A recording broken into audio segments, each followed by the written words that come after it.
close till I get up. Time is barely on our side. I don't wanna waste what's left. The storms we chase are leading us, and love is all we'll ever trust. Yeah, no, I don't wanna waste what's left. And on we'll go, through the wastelands, through the highways, till my shadow turns to sun rays. And on we'll go, through the wastelands, through the highways, and on we'll go.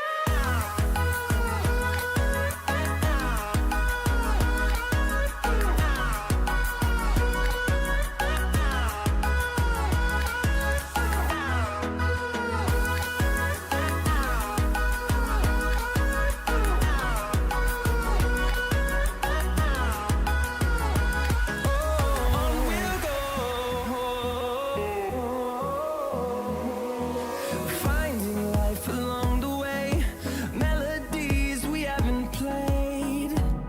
No, I don't want no rest. Echoing around these walls, fighting to create a song. I don't wanna miss a beat. And on we'll go, through the wastelands, through the highways, till my shadow turns to sun rays. And on we'll go, through the wastelands, through the highways, and on we'll go.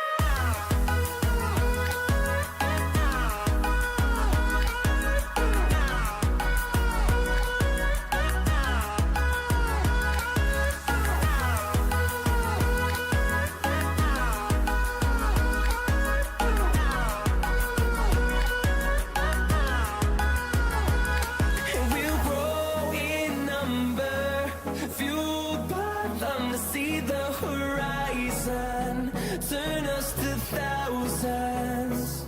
And we'll grow in number, fueled by them.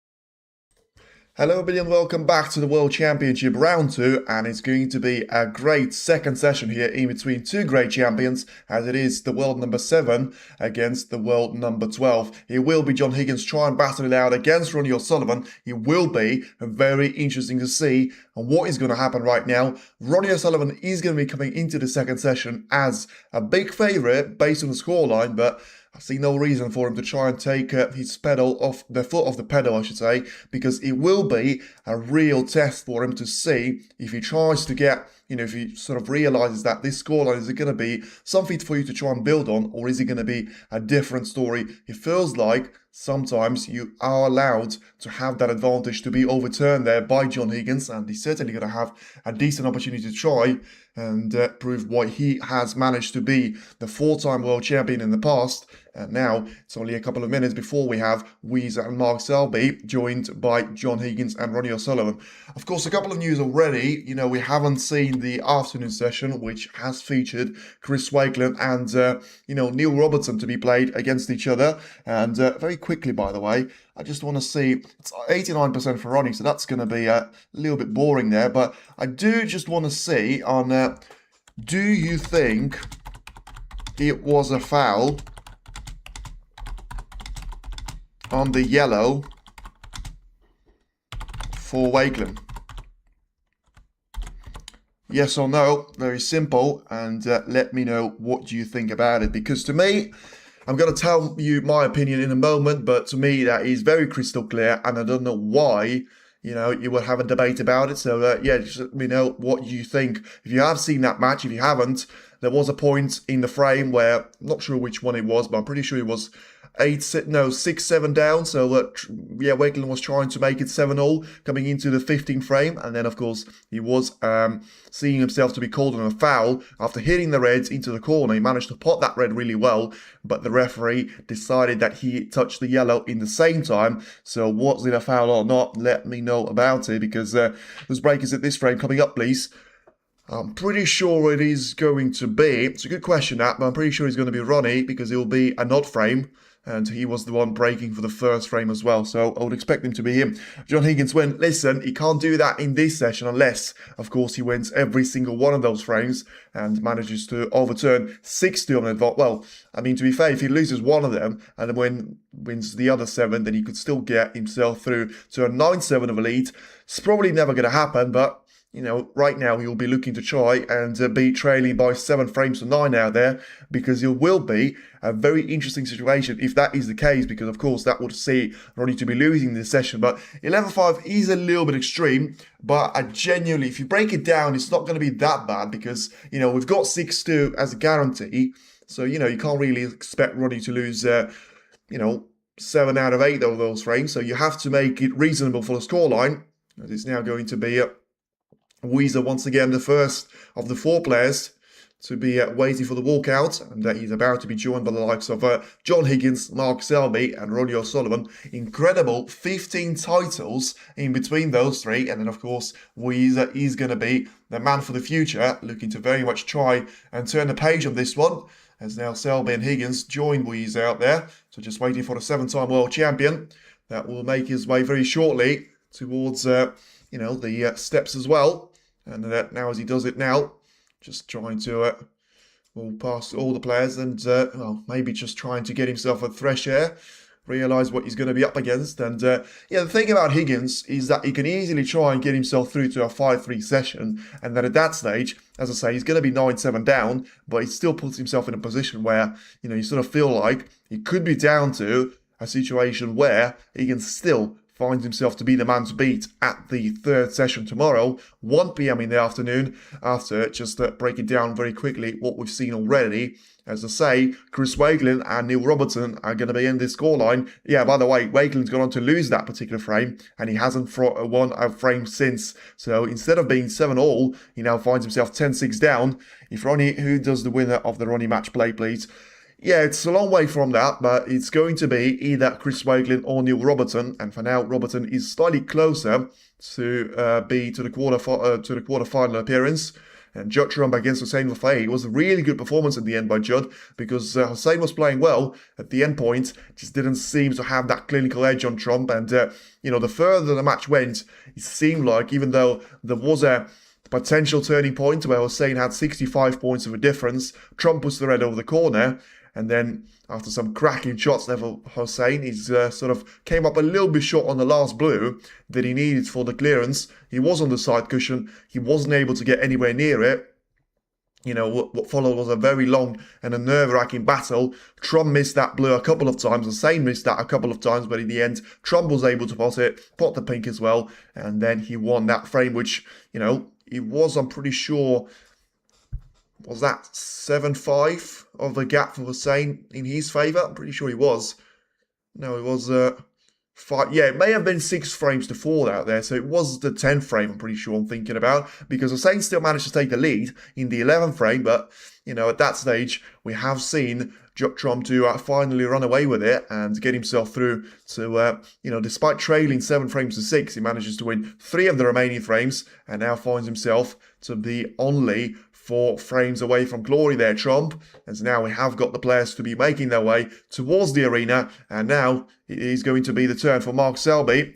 It will be down to him to try and break that pattern of Weezer being probably the last, apart from, of course, the reigning world champion, the last man from China after the exit of the tournament from Ding Zhuyi. So far, we haven't seen anyone progress to the quarterfinal today apart from the world champion, and it's now going to be 2 quarterfinals confirmed. Zhao Ziton against Sean Murphy and Mark Cullen against Barry Hawkins. Those 2 are going to be very much confirmed. It's a little bit of a shame that it's been confirmed with the schedule that you cannot have a possible way to be watching, a potential quarterfinal of Trump against Selby or Trump against Weezer, it would have been an absolute cracker, because at the same time, it will be a potential of Chris Wakelin, Neil Robertson to be played against Ronnie O'Sullivan and John Higgins. So it could still be, someone like Higgins versus Wakelin. It could be O'Sullivan versus Neil Robertson as well, as we now make our way towards the second session. And Ronnie, hopefully for himself, is going to be in the mood, as he's going to be the third player to make his way onto the arena. And now just waiting for John Higgins to make an appearance as well. The guy in the yellow colour is in here, which is a bad thing for snooker. Didn't see the Wakelin Neil Marsh, so I can't answer about the yellow. Yeah, I mean, it was... Listen, for me, I'm going to share my opinion anyway. So 71% of you think it was a foul, which I am a little bit surprised with, but to be fair, it's only 17 people that voted. We'll try and keep that one away. Who will face Zhao or Barry in the next round? Well, it's a bit of an interesting question there, because who will face Zhao or Barry? Barry Hawkins will play Mark Cullen. Zhao Xington will play Sean Murphy. These two pairings so far are the only two ones that have been confirmed, so we're still waiting for the winner of the match in between Hossein Rafai, Judd Trump, Ronnie O'Sullivan against John Higgins, Mark Selby against Weezer, and then Neil Robertson against Chris Wakelin as well. Whereas Ronnie Q's sanctions, he doesn't need them. I'm pretty sure he uses, as someone he told me in the chat, I'm pretty sure he just uses the ones which tournament provide. So it certainly will be the break-off shot now for the Ronnie O'Sullivan, as he's doing that on the odd ones. Now let's see if he can try and develop that scoreline even better and even more in his favour, or is it going to be an ultimate comeback of plenty of those that we've seen of John Higgins against Ronnie O'Sullivan? And remember, the five most recent times that the two of these great players have met each other in 2011, 2007, 1996 and 2022. Every single time the winner has gone on to win the whole tournament, because it will be all down to seeing the pot success here. 93% for Ronnie, 88% for Higgins, long pot success 50% each. And let's see if John is going to try and go for the red into the left corner straight away. Seems like he's going to play a different type of a shot, making sure that he doesn't get too heavily into the bunch. Just carefully trying to spread those reds away from each other. And there's no idea why total points for Higgins saying 280. Let me just try and fix that very quickly, because that shouldn't be the way it is. Just ignore the frames disappearing out there, because that's not something that you want to have. So let me just try, and there we go. Apologies for that. But he will be just down to this one very quickly. 4-1, 4-2, 6-2. There we go. That was nice. 252 there. Higgins has got himself with those points, and he will be very much down to Ronnie O'Sullivan to be the one trying to make sure that he tries to get himself through to the next stage. But Higgins is still going to be one of those players which will be looking to try and make amends on those breaks of Ronnie O'Sullivan. As you can see, we have seen a century already in this match, but ultimately only one of those times that was actually the case, despite the breaks of 95 points on a fantastic total clearance, despite it being 37 points down on the frame number 5 as well. The only century break was the one, of course, Ronnie managed to perform at the 4th frame.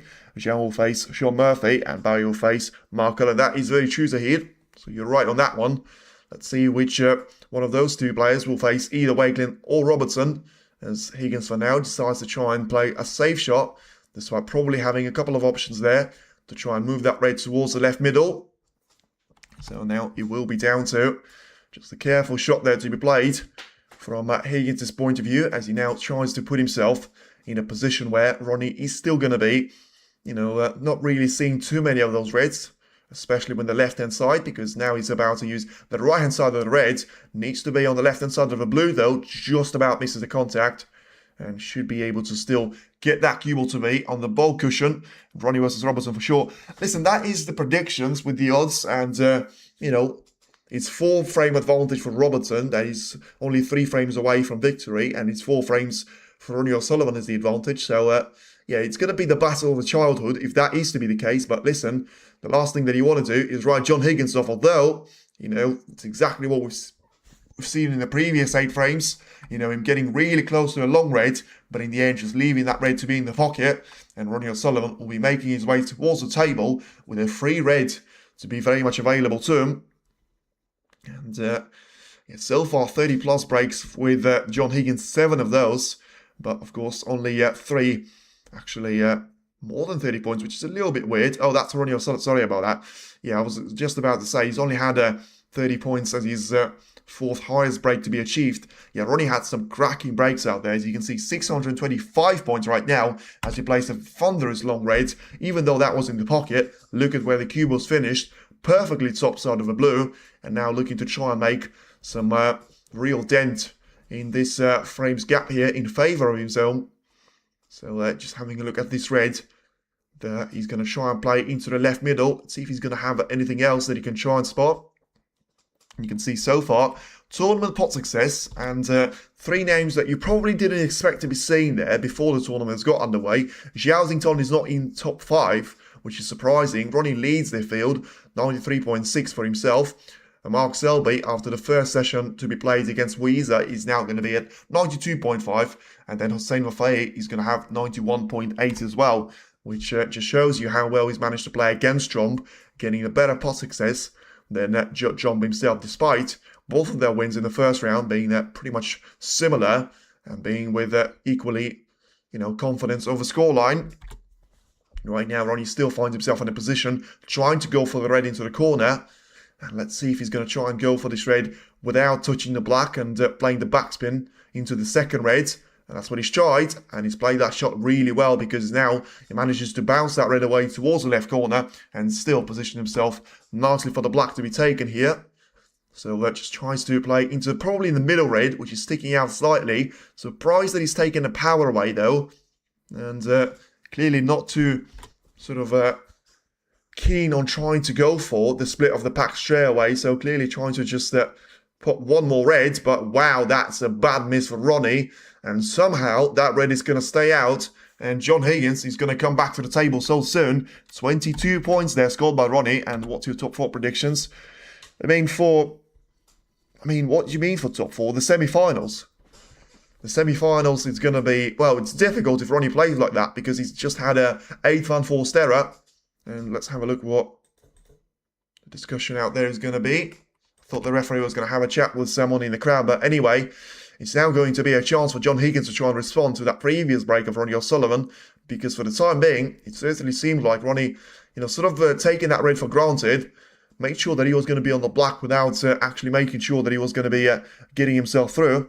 Ronnie Selby, Zhao Barry. It's not too bad actually for a top 4. If you talk about the semi-finals lineup, it's a really good shot though by Higgins. And he puts that red to be available into the right middle. Of course, for Higgins' point of view, he needs to make sure this is the frame where sort of he makes it past that 6-2 of a gap and at least puts himself back into equation of 6 frames to 3. Doesn't sound that bad, and all of a sudden you win the next frame, and in 6 frames to 4, and all of a sudden you feel like the match is pretty much going to start all over again. But now it's another great shot there by Higgins, just making sure that he's got plenty of those reds available, but at the same time, he's got a really good lineup on the pink to be taken into the right middle as well. So now just having a very careful look to see and what's going to happen now for him. As he has a look towards the left-hand side of the table once again. He's probably going to be aiming for the right-hand side of those reds for now. Because of the, plenty of those to be available into the right corner to be taken. And that's probably the more natural angle for you to try and play that shot with. As Higgins now just carefully rolls that ping towards the right middle and making sure that he won't have, anything else to worry about. Ronnie Selby, it's not too bad of a lineup. I see him missing jumping there, and it's a bit of a risk to see that Selby will beat both Weezer and Jump. Of course, if Judd is to utilise that 2 frame of a gap that he has against Hossein Wafai, as he now leads the Iranian by 9 frames to 7. Ultimately, I wouldn't really disagree based on the Ronnie and Zhao at the top-hand side of the draw, because I feel like Sean Murphy is going to be a threat for Xiaozington, but he may still be not enough of a challenge. It depends on which Sean Murphy we're going to see turn up, and I think Selby will lose from Weezer. It could be the case, but even if that's not the case, then we could also see a potential upset from Jump to be shown to the arena. As now, for now, just a careful shot there with Higgins, making sure that he's still going to be slightly top side of a black, and he should have a chance to try and roll that black into the left corner, make sure that he's still got himself a decent opportunity to be taking that red towards the right corner after playing for the black into the left-hand side of the table here. So carefully takes the black away. make sure that he avoids the contact with those reds, and now finds himself ahead in the frame. Not for too many of the time that we've seen that, to be fair, from Higgins. He's now just carefully trying to go for the red into the right corner and make sure that he's still got a decent line of trying to be alongside the black. Yeah, he's going to be slightly lower, which, I mean, is fine as long as he manages to put the black in, because it just adds a little bit more of the angle and makes it more natural to try and go into those reds. So then let's see, a very important shot coming up there for Higgins. He needs those to work for him to be a challenger in this frame, and they do not work for now. Unless he's able to get through to the red into the corner, I feel like that's a bad shot there. It's a surprise to me. I genuinely thought Higgins was going to make this frame to be a great one for himself, especially after that costly miss from Ronnie's point of view. Yeah, he caught those reds about as well as he could have, to be fair. Yes, the cue ball got stuck in between them, but, you know, he probably could have avoided the cannon on the left-hand side, but still, it was a pretty good effort that from Higgins, and tournament back split success is going to be at 36%, which is not the nicest one of those. Selby will for sure win. He knows the crucible pressure very well. It's a good point. It's a good point, to be fair. It's a really good point, because Weezer is going to be very much one of those, not debutant, but still looking to try and make first real progress at the Crucible for the first time. And then Trump is probably known for not being the best player at the Crucible, for him to be winning so many rank events and yet only being the world champion once against this man, by the way, that he's about to try and potentially take this red into the middle, but thinks against it. And once again, I'm not going to say that it's a negative mindset, but you do need to make sure when Ronnie leaves you a chance like that, you will be down to, Higgins to try and use it with full extent. Because right now it's average break of 53 points for Ronnie, 26.2 from John Higgins' point of view. Does the one near the cushion go? I mean, I don't know where you want it to go, because it certainly won't go in the middle. You can try and get in a sort of in behind of it and play their shot into the left middle as well, but that's not really going to happen, because Ronnie's about to take that one away with a cross double and make sure that cue ball is just going to carefully bounce towards the top hand side of the table once again, as he now manages to go past the green and leaves that cue ball nicely to be lined up for the ball cushion. So now, once again, it's going to be 31 plays 22 in favour of John Higgins, as he's got 9 points of the advantage, despite having 91 points still to be available there for either one of those two players. As you can see, the tournament safety success is going to be down at 80% for Higgins, 76% for Ronnie O'Sullivan. And now just Higgins looking to try and make his way past another red here. He can try and do the same thing as Ronnie has done, to be fair, and go for a cross double, but the problem for him is that his one needs to sort of avoid the double kiss here, and whatever he does with it, because if he tries to play that red a little bit too close to the top hand side of it, it may still leave that cue ball at the dangerous place there that Ronnie will consider to be heading for another red. That's what he's done there. He's on the run for the black ball cushion, and he decided to try and transition the cue ball off into the black ball cushion instead of trying to do that with the red. Clearly feels like the cross double wasn't available, and now it will be down to Ronnie trying to go for a long red, or doesn't want to double kiss himself, and he's had that double kiss. And let's see if he's left a chance away to Higgins. It seemed like it's close, but he may have just about got the cover on the brown. As to say, I wouldn't be surprised if Higgins can actually see through this red. And Ronnie there desperately trying to work out if John is able to do that. But the answer seems to be negative on this occasion. Everyone wants to have a look there, including the referee. You know, that's the curiosity of snooker. It's now going to be average frame time at 17 minutes and 13 seconds. So Higgins is still going to try and use that red as a potential double now into the right middle. You know, let's see, he's going to be one of those Scottish players that is not really too bad at doubles. And look at that, that was taken brilliantly well into the right middle. And now needs a big bounce on the cue ball to try and get lower than the bulk line. That's a fantastic shot there from Higgins, because, you know, especially with him making that ready to the right middle and still being on the collar there. Great shot, certainly, as you can see with someone having the banner in their hands, because that was an absolute beauty of a shot there from Higgins. And he may still turn out to be that frame-winning shot here as well, as he goes for the brown. So tries to carefully bring that cue ball towards the lower hand side of the table. Yeah, he's got a really good opportunity to try and work out the scoreline here, because he's got 14 points of a lead, and to me, it doesn't seem like anything will stop him from trying to take this frame away from Ronnie as well, because he's got a great variety of those reds. He's going to have plenty of colors to choose from as well. And he's now going to have 15 points of a clearance as well.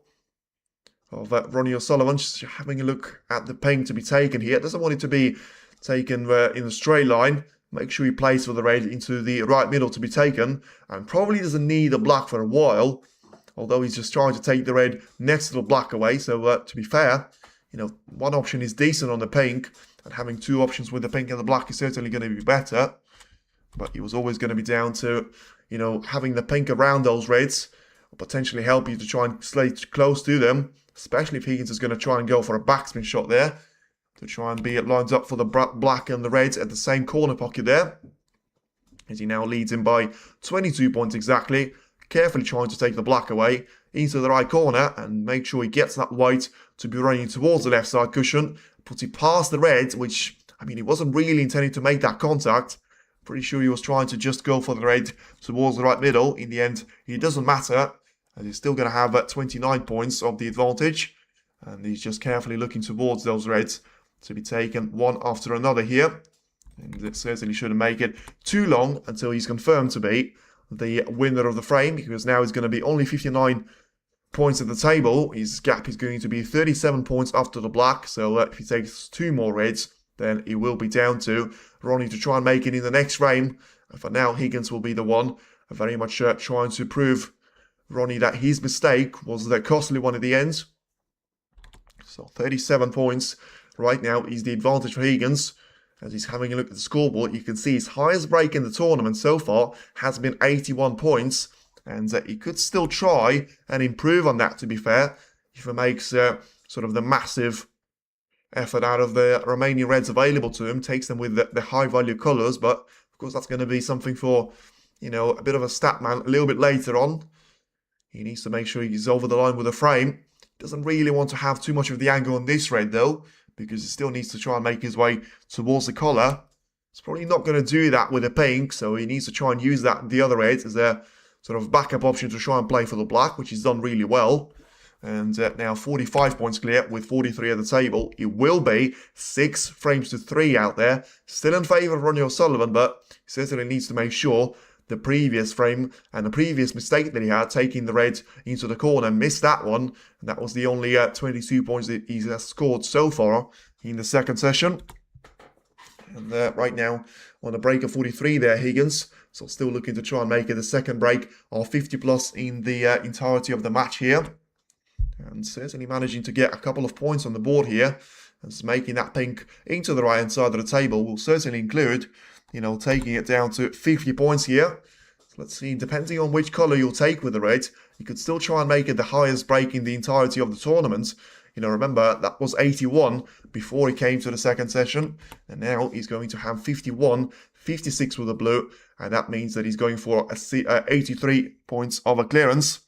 The crowns next to the points do. They just were the ones that I forgot to add in the first session. So they're all going to be here for a while. But you only use them for the Triple Crown events, which of course are the only events when it matters.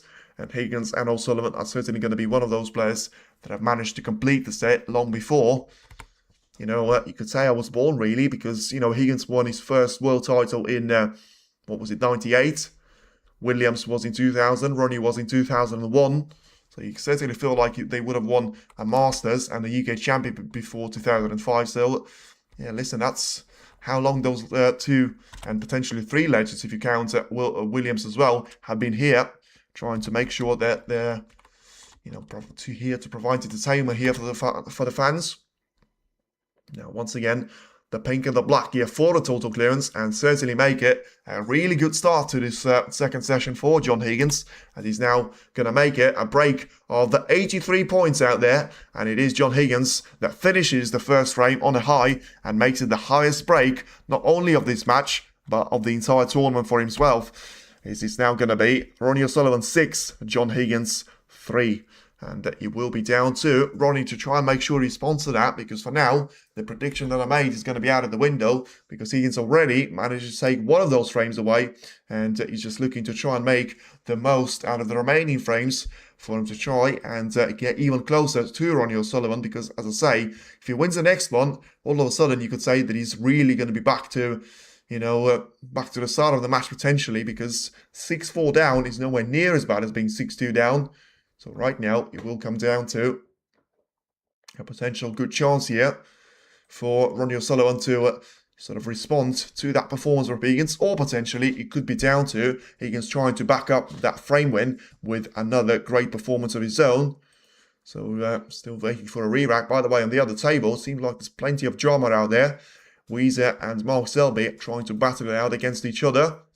Selby's played a bit of an interesting shot there, which could still leave a chance for Weezer, but in the end, good cue ball control. Make sure that 18 points of a lead probably won't be extending now for Weezer, as he leads Mark Selby by 54 points to 36, and still having 51 points at the table, which does make you wonder on how many foul points have been conceded, because 54 and 36 already adds up to 90 points. And of course, with two players having 51 ahead of themselves, it is very questionable that, of course, they would have been heading for a 1-4-1 at the end if you combine those three potential breaks. But listen, if you talk about a 1-4-1, you may have to mention that break of 83 points in the previous frame there by Higgins, although he nearly made that one horribly wrong, catching the pink as the cue ball was heading up the table. But at the end, seems like it worked out a treat for him, because he still manages to put the cue ball so close to the top end side of the table that nobody even noticed about it. Let's have a look where he has gone wrong here. He may have caught those too wide, too many of those reds out there. Got that cue ball to be too close to the right corner pocket, and at the end, it was all down to a potential, well, left corner pocket, I should say, with him doing the break off in between the yellow and the brown. But ultimately, it wouldn't really not give a chance away to Ronnie O'Sullivan, because now he's probably going to force Ronnie to try and play the defensive shot here off the reds into the black, and now make sure that the cue ball is going to be heading to the top end side of the table one more time again. So just carefully looking at the reds available to the left corner. Of course, there's no way that you could try and get that cue ball to be past those reds without touching them, and just carefully get yourself lined up with a colour to be played next after it as well. So for now, it does seem like the cue ball is just going to be hammering in between the green and the brown, and make sure that he's going to be finishing just slightly underneath the bulk line. And he's going to try and leave a chance away for Ronnie O'Sullivan. That won't be, of course, anything to do with the attacking shot, but I'm not sure he's done that here, because there is going to be a chance for Ronnie to try and take the red into the corner. Yes, it's not really the one who shall get that cue ball to be running into a safe place.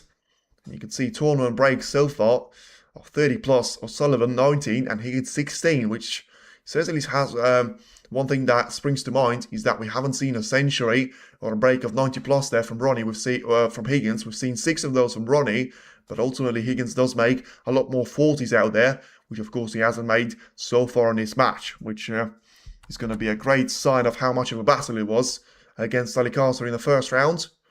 And once again, Ronnie's not necessarily going to be the player that played a fantastic safety out there. So now is there going to be room to try and position that cue ball on the left-hand side? Higgins will sense that this red is going to be taken into the corner, and he missed that one by an absolute country mile. Wow, I mean, he could not have missed it by any more of a distance. Let's see where the cue ball is going to finish, and it seems like it's just about gifted a chance away for Ronnie to be taking a red into the right corner of the table. He's going to have the position on the black as well, and you can see the disappointment in Higgins' eyes. Clearly can't believe by how much he missed that shot by. Long pot success 45% for Higgins, 55% for Ronnie, and still, it doesn't seem like there is a decision if he can see through that red into the corner. To me, it seemed like he can, and it seems like he can do that by quite a margin as well, which probably puts that down to the test why he's not taking the shot on. Maybe there is a bit of a thing which you have to be aware about, and seems to have played that shot really well. Gives the cue ball a bit of a bounce as well, so that he's going to be on the block. Now just needs to make sure he doesn't repeat the story of the previous frame, and make sure that he's still going to be very much the man to try and develop the scoreline in his own favour. Looking to try and make a real advantage here of John Higgins, as he's now looking for a potential shot on the black now to be taken. So carefully play that one on the cue ball, and make sure he's not going to be too close with the other couple of reds. And it seems like he played a bit of a bad shot here, Yeah, it could be down to a bit of a mistake here from Ronnie. because it wouldn't be an easy shot there that he's left himself with. Trying to go for the red into the left corner, but this one is anything but easy. Can he try and make it without a mistake? No, he can't. And where's that cue ball going to keep running? It certainly is going to be a bit of a bad mistake there from Ronnie, because it comes at such a bad timing for him. But at the end stage, he probably will be punished by John Higgins, because it depends on how much of that red can you actually see out there. It will be down to Higgins to try and make a potential immense here of just 8 points that Ronnie O'Sullivan scores. And now, of course, John Higgins is going to be the one coming back to the table, looking to try and take this red away into the left corner and make sure that he tries to play that shot around the block as well. He's going to have plenty of action to try and put behind this shot on the cue ball. Now just needs this one to slow down before it goes beyond the point where he can't really pot the brown or yellow. And, well, has he gone beyond that point? Because it depends on how many of those reds can he actually go for. So he's managed to pot 5 out of 8 of those shots into the left corner of the pocket. Can he try and go for the yellow now into the right middle? Because he will be bringing that cue ball down the table as well. And potentially could still leave himself with a decent chance to try and take the red away into the right corner. But he needs to play this shot with power. And, oh, he's missed that shot there. It's a bad miss there by Higgins.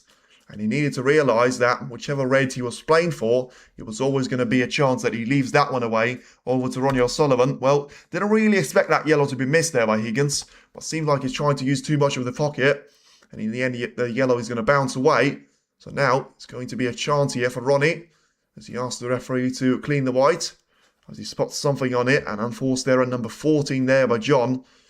So Ronnie's right now going to be looking at all the options that he's got ahead of himself. Trying to go for the red into the left corner. Make sure the white is going to be sparkling right now. After that clean from Marcel Edgar, the referee.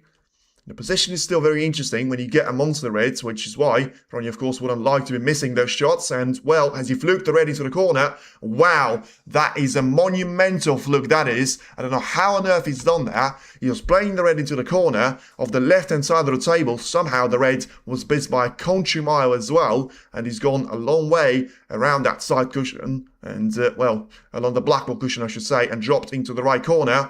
And, well, is Ronnie going to make any sort of amends from it?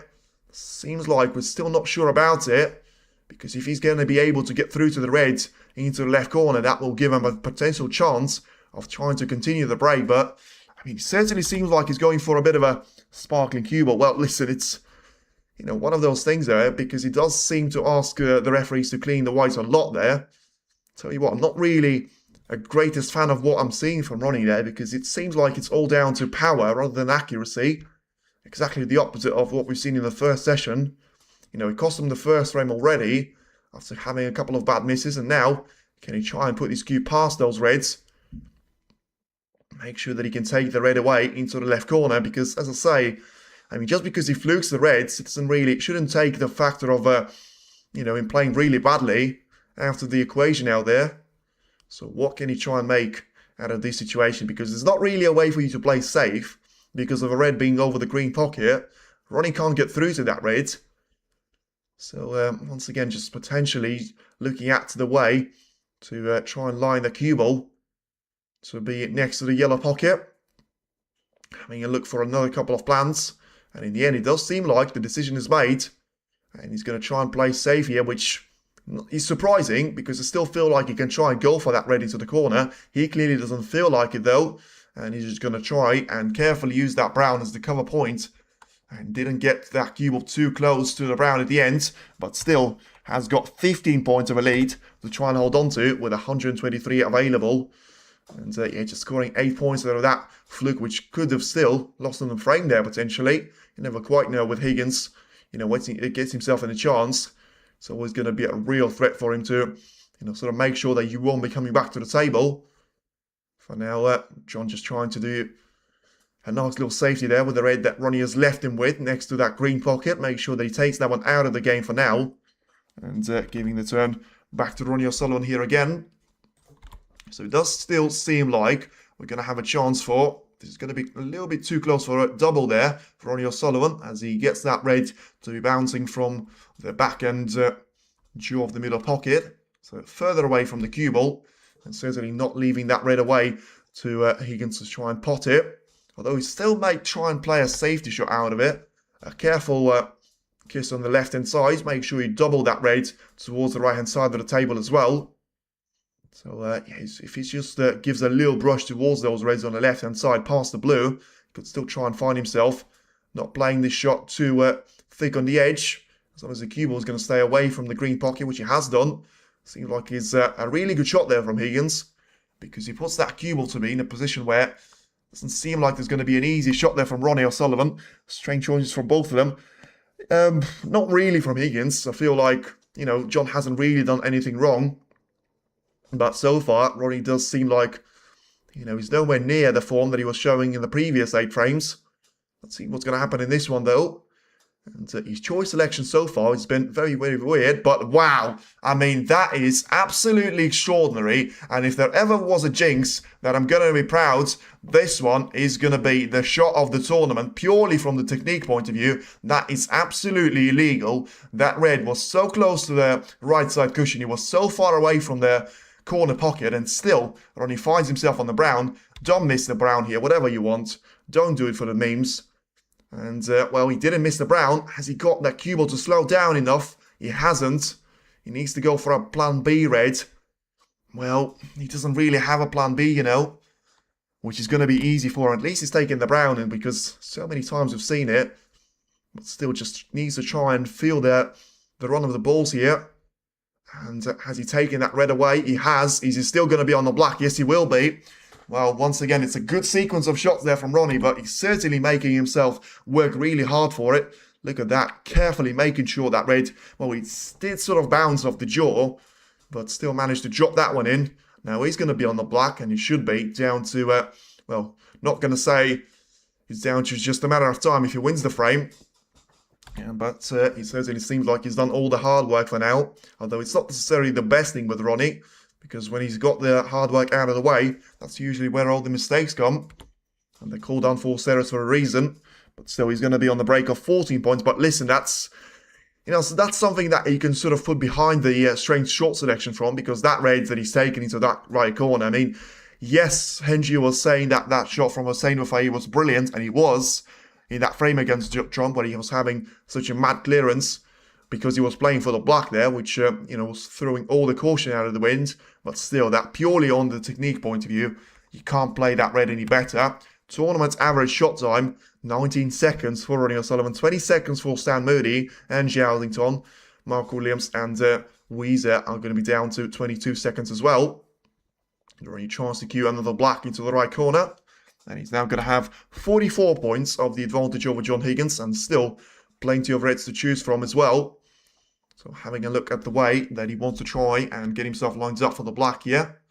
And just carefully having a look to make sure that he's got a decent opportunity here to try and take those reds away without needing to do it anymore with them. Because listen, if he gets the number of reds to be down to just 59 points, he takes 3 more reds away. Well, I mean, is he going for a plant here? I mean, I'm not sure why he needs to be doing that. And yeah, right decision there. I don't know why he's going for a plant when he's got an easy red available to him. Yes, he doesn't, maybe he doesn't want to play perfectly to be straight on the black here. But even if he is going to be straight on the black, he gets himself a chance to try and screw the cue ball to be into the right-hand side of the table and play the red to be taken into the right corner as well. So once again, seems like he's overplayed for this one here. And is he going to try and go for this plant again? I mean, he's got a red into the right middle to be taking, but I mean, it's the second time when he thought about the plant. It seems like he's going to, well, is he going to refuse it? I mean, I understand that this plant will free up so many options for him, but surely you have to be, well, he's taking that plant anyway. Meanwhile, I was about to say, you shouldn't be taking that plant on. You already sort of ignored me and just got on with it anyway. Now, he's managed to separate those reds away from each other nicely, but he's still wrong side of a blue. So the blue needs to take care of itself, and then he will be down to a decent opportunity to try and make the easier reds work for him. As he gets that cue ball to get a really good run, and to be fair, he's played a really good shot there on the blue to try and make sure that cue ball is going to be put right next to those reds. So once again, just a couple of more shots there, and then Ronnie will be through to 7-3 of a gap. If he just maintains that 4 frames of a lead, then he will be down to a decent opportunity for him. As he now tries to take the black away. It was a little bit too close, but in the end still, That was down to him overrunning for the previous shot. But still, I don't know why the scoreline is not working. Sorry about that. It's now down to 59 points. And the points that he scored here are going to be up at 68. So on the break of 52 points, and certainly counting here for him, he could still try and incredibly make a century break out of it. And remember, this was the point where it started. What a fantastic long raid that was. And if you've got that in your locker, you don't need to be practicing for any more than 2 or 3 hours a day, as he's been saying himself. And at score, yep, certainly apologies for that. I have ignored that message as well, because I keep saying that he's potting those raids really, really well. But then, of course, I realised that the scoreline was stuck on 45. Now, he gets himself through to an 82 points of elite, and then he'll be down to just trying to make a century here, really, because he's got more than enough points available. He's about to take the pink away for the first time into the right corner, and now position himself nicely for a shot of those reds to be taken. He's now on 74 points of a break, so he could still try and make 117 points out of it. Meanwhile, he's about to lose one of those points with a pink. But, of course, listen, it doesn't really matter if it's going to be a break of 117 or 16, because he will be down to another century there, potentially to be made by Ronnie, as he now tries to play for the black here. The yellow is the only colour out of position here, but it shouldn't be too difficult to try and play for that one. If anything, it's going to be a lot more difficult to try and get on the green from that yellow, or especially with him being straight on the black there. That certainly doesn't help too much. And, yeah, this shot on the yellow needs to be cued well, because the century's not quite done, but look at that. Brilliantly straight there and perfectly taken into the yellow pocket. And look at that position on the green as well. That was perfectly executed backspin. And now just carefully trying to make his way through the ball colours as well. The shot for the century will be very much the blue out there, as he now makes a quick sequence of yellow, green, and make that with brown as well. Doing a little bit of magic on the cue ball, although it's just maybe showing a little bit of wear on his hands already, which is not too great of a sign to be seen out there. But now it is going to be a ton up certainly out there from Ronnie O'Sullivan that makes it another century break to be made of 103 points, and can still try and make it a break of 116 point total clearance. You know, we've certainly seen a great increase in terms of break building skills out there. John Higgins had a break of 83 points to get himself started in this particular session. And now, after that fantastic long raid into the corner, you will be down to Ronnie O'Sullivan making a break of 116 points exactly, and making sure that he's still going to be very much the one to beat after the frame number 10, and puts himself right back in the mix here in relation to trying to maintain the lead that he's had after the first session, and still potentially making it back onto a chance here for him to try and close this match away in the second session. Of course, you'll have to win 6 frames on the bounce starting from here, but it's certainly something that he's done beforehand, so nobody tells you that it's going to be impossible for you to try and achieve that particular mission. Well, then you watch the match on television, low. I don't know who that message is aimed to, but I don't know. Mark Selby's now going to be taking a lead of 5 frames to 4 against Woyiza, and he will be down to Selby once again. After a couple of nervy frames to start the match, you know, he had a really good century of 123 and 124 points. You know, he's managed to lose a couple of frames on the bounce until that stage. When 3-2 down, managed to come that one back to 3 frames each, 4-3 down, 4 frames each, and now 5-4 of a lead for the first time since having that 2-1 of a cushion in the frame number 3. So that will certainly now be well, it's a really good opportunity now for I was just about to say Sean Murphy, Ronnie O'Sullivan, to try and make, you know, just try and build on that performance that he had in the previous frame. Try and make sure that if he's going to go for those brilliant shots of the long raids, he needs to make sure that he's going to have a great backing as well of trying to go for the positional play to be really good for him. Didn't have to split the back too much, but some of his short selections of, you know, the start of the frame was certainly questionable. But when he came to trying to utilise that chance away, listen, that century speaks for itself. He can't not score a break of 116 points and play poorly. He certainly had some brilliant shots that he played, and not too bad of a break off either, as he gets that cue ball to being behind the brown, and certainly going to be looking at a potential raid to be taken into the left corner. Tournament total centuries of 50 already, which is going to be a great start to this campaign, with only, you know, not even all of the second round matches to be played. Is he playing excellent or John playing poor? I would say if I was to choose in between the two of them, I'd probably try and stay on the fence. If I was to choose one, I'd probably say that Ronnie is playing really, really well. I mean, I know it's a little bit of contrast to what I was saying in the start of the 10th and certainly the end of the 9th frame. But listen, a lot has changed since then.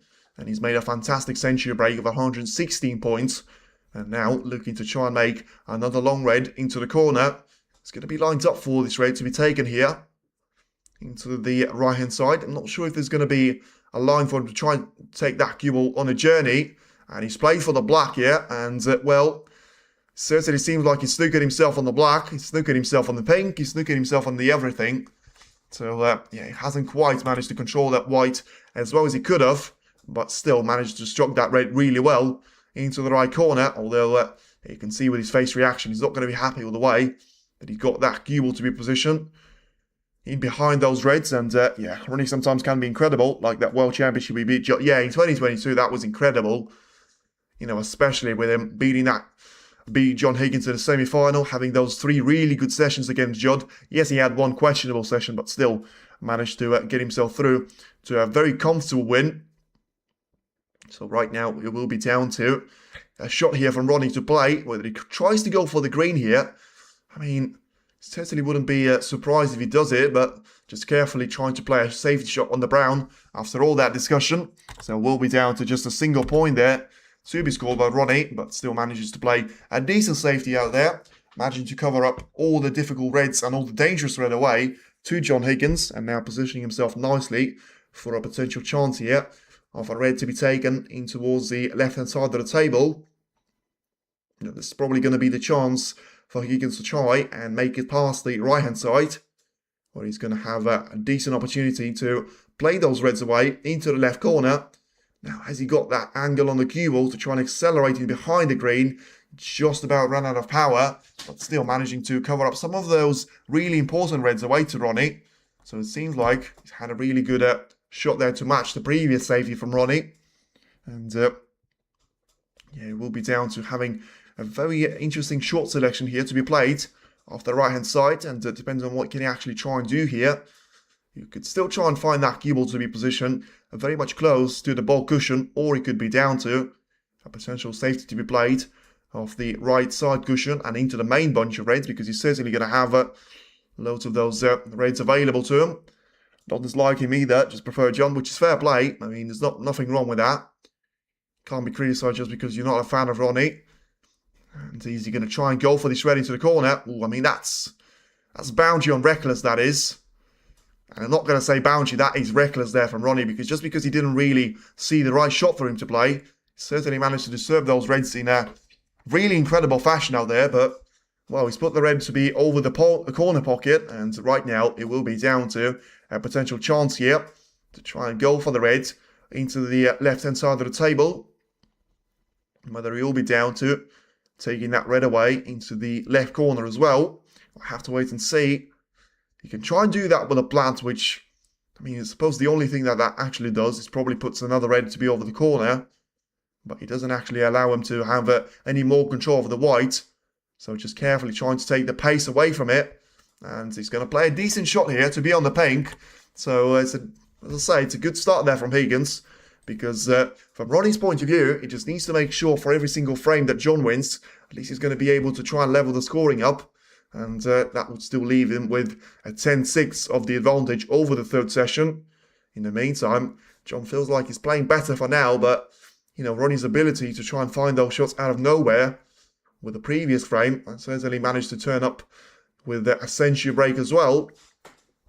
And right now we'll be down to, of course, that was the starting point of that, was the yellow that John has missed into the right middle, and that was where the problems have really started to begin for John Higgins in the previous frame. Not more of those that we've seen in the current frame either, but it's only the starting point. And he's certainly trying to take loads of that pocket away, and playing that shot into the front jaw doesn't seem like it's worked out too well for him. He's going to be lined up on the black just about here, but, you know, there's always going to be a risk of playing for the black, because if you miss that shot away, yeah, the reds that you're playing for are not going to be at the right part of the table. They're going to be at the left corner, so you're always going to have to be mindful of not leaving those reds away to the left corner. So just having a look to see and if he's going to have anything available here to be taken into the right corner. So, still 67% of you feel like that was a foul on the yellow, which to me is surprising. I would like to see some of you tell me why, because do you just say that the referee is going to be always right? Because I haven't seen that on the replay, and if you tell me that you've seen the yellow, it's clearly moved. And by the way, tournament response is 100% there from Higgins. That's no longer going to be the case. He's missed that black by an absolute margin out there, and he's going to leave a chance away for Ronnie O'Sullivan. The last thing that John would have needed to be doing is messing up a position like that very early in the frame and making sure that it's only going to be 8 points that he scores until he gives the turn back to Ronnie O'Sullivan and allows Ronnie to be the player. I'm very much looking forward to try and score some good points out there. I feel like this was the shot where he slightly got out of hand there for Higgins, because should have realised that the pink was going to go onto the brown spot, which would have made it difficult for him to be putting the next red away. And of course, the next red that he potted has ended up with that very awkward shot on the black there to be taken. Now Ronnie, if I know him the way I think I do, he's going to try and go for the split of the bunch here of the shot for the black, and clearly I don't know him too well, because he's trying to go for another red here to be taken into the left middle first. As your favourite snooker player, then it will be down to Ronnie, of course. 7-time world champion, multiple Masters winner of 8 times, and the UK Championship of 8 times as well. So many ranking titles of 41 already, as he's now looking to try and make it 42, after not being able to do that in Saudi Masters of 2025, which would have been the last Saudi Masters in the foreseeable future, with Hawkins already speaking out what happened to the 10-year contract. We're just getting a stupid email to say that the tournament has been cancelled, and everyone that has got a lot of those ranking points to defence will just have to be, disappointed with the outcome of that result. Look at that. That was certainly not comfortable there, as Ronnie tries to roll that red past over the previous black shot. And he sort of lost the cue here a bit as well. But of course, he's got that red to be super close to the left corner. He may still try and go for that red to be taken, with the cue ball to be controlled, and play for the other couple of reds and blacks. John looks nasty. Yeah, he doesn't seem like he's playing quite as comfortable as he was in the previous couple of tournaments there. But as I said, that match against Delicata had bad spells for him. For now, Ronnie seems like he's just going to try and make the most out of the chance that he got himself with. And carefully taking the red onto the side cushion. I mean, probably the most difficult red that was on the entire table. And that was very much the way for Ronnie to try and continue the break from here. Why they cancelled the Saudi Masters, I assume during the conflict on the Middle East. But with Saudis making a couple of statements when them saying they have to focus on, of course, their defence rather than the sports events. But listen, it's only the snooker for now and the World Pool Championship. Let's see if the same thing will happen to boxing. Let's see if the same thing will happen to football. Because they certainly have got a great investment in the, in Newcastle. Football, and then you've got the Riyadh season of the boxing and stuff. So Ronnie's playing well, 8-3 surely. For now, that seems to be the case, but never quite know with Ronnie, and we've certainly seen at the Crucible so far, when the players are not going to be able to get over the finish line, the opposition players are going to be there to punish them as well. Saudi Masters got the biggest prize pool of 500,000 of USD, not even USD, but British pounds, which is around 650,000 USD in terms of thousands of pounds. And Ronnie's still going to be looking for another red to be taken here, because it's not quite perfectly lined up for the red to be taken into the right corner right now. Or is he? Is he going to try and go for the left-hand side first, try and position himself for the black and just make it as easy as he can for himself? Yeah, for now it doesn't seem like John Higgins is making it too hard for him, but once again, that first frame was always going to be very important for John, but you can't really make a thing out of it if you're going to win the first frame and then lose all the remaining frames, because as it stands, you're still going to have a chance there for Ronnie to try and close this match away with just 2 sessions out there to be played.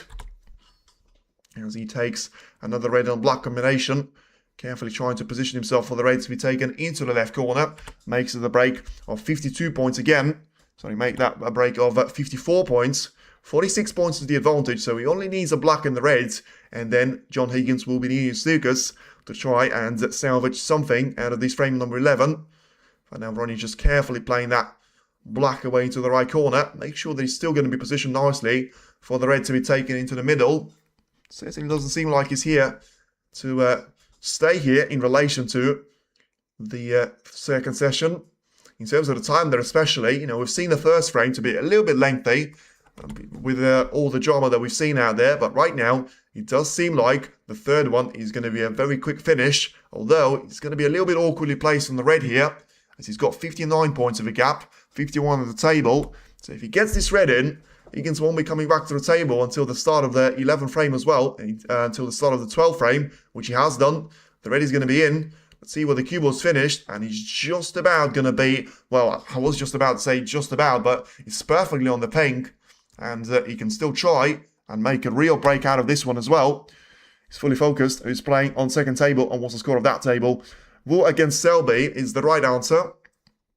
Scoreline update is going to be 5-4 to Selby the last time I checked, but I'm going to check as soon as this break from Ronnie is going to be over as well, because right now we are looking at a potential chance to try and make somehow, despite me saying that Ronnie's not playing well after the first frame, he's about to potentially be very much on his way to be making 2 back-to-back centuries.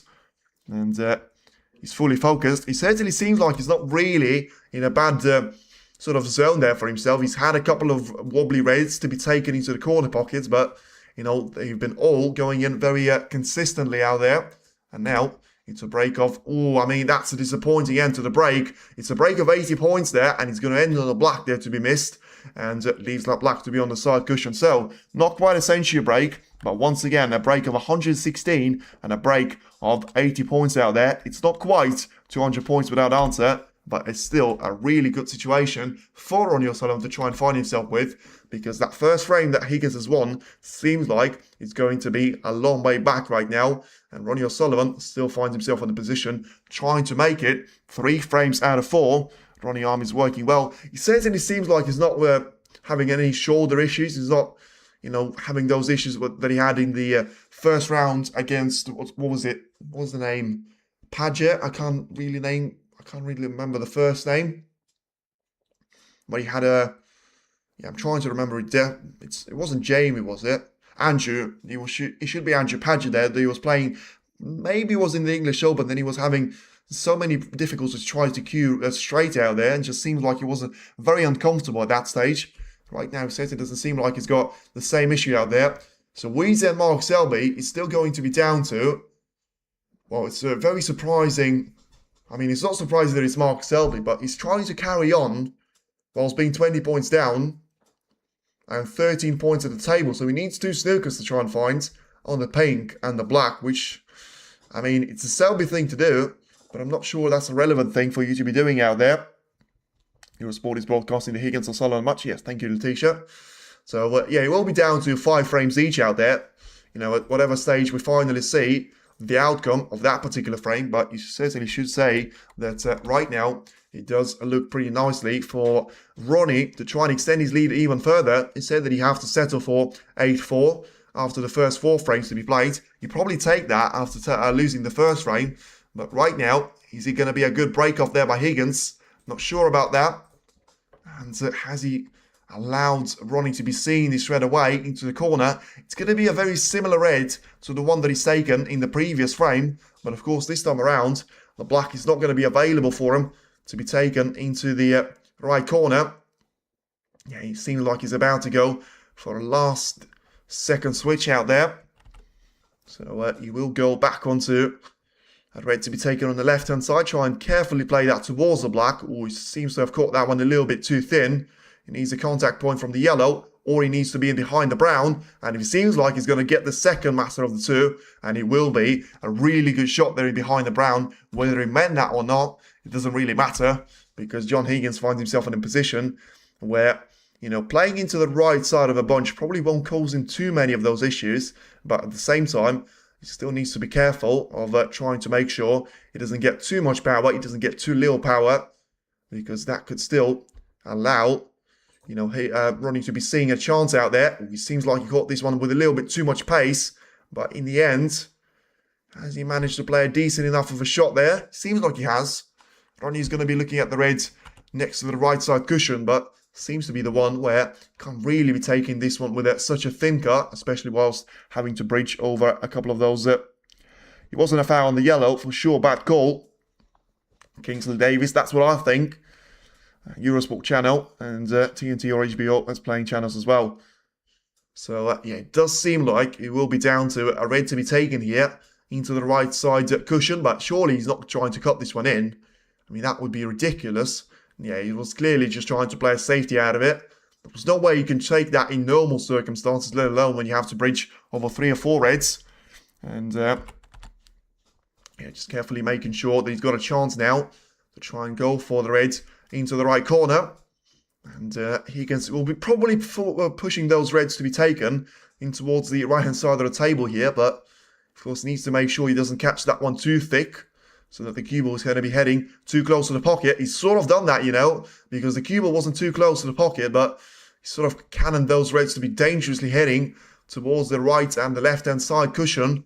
So now he will be down to Ronnie to try and play a decent safety shot of his own.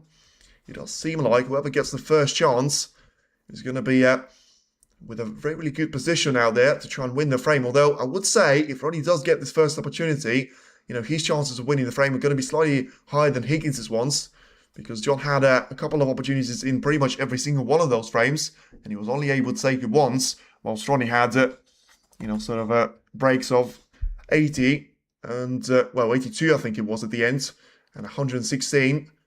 Certainly to put him nicely and into a really good lead. But right now, unless Higgins gets covered on the yellow, which he will do, and it's a really good shot there at the end because it looked like he's left the red away, and right now it will be a really nice shot that he's played.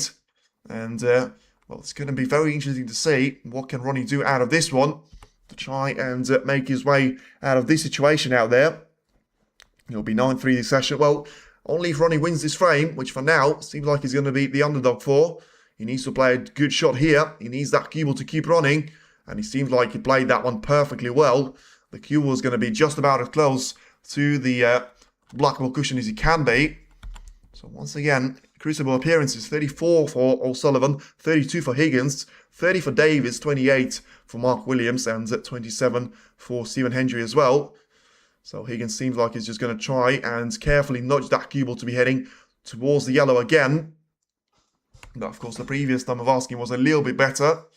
This time it's still a bit of a narrow angle for O'Sullivan to be left with, because he doesn't have too many of those reds to be taken. But he's still got a really good opportunity to try and take the reds towards the middle part of the table here. Although he needs to play that shot very thin. He's done that. He doesn't want to have a full ball contact with the yellow. Although he probably will be down to just giving a bit more initiative away to Higgins in relation to the safety play. I feel like he can't really give anything with a long shot opportunity away to Higgins. Safety success for now, 72% for Higgins, 75% for Ronnie, which, you know, we've certainly seen a great upgrade on that in the second mini session so far. Sorry, I mean second session, the first 3.5 frames of it. Plus success 94% for Ronnie, so he's back to the highest that it's been so far in the match. He's had, at one stage, he was having 97 points. Percentage, I should say, of the pot success. And it's a really weird shot there by Higgins, because surely that was the wrong way to try and take those reds away from each other. Right now, he's managed to spread the reds away from each other really well. But in the end, that's certainly not going to be called a good safety there. He's put a couple of those reds to be over the corner. And let's see what's he going to be brought back down to. Because Ronnie's got a red pretty much over the middle. He still needs to try and pot this one.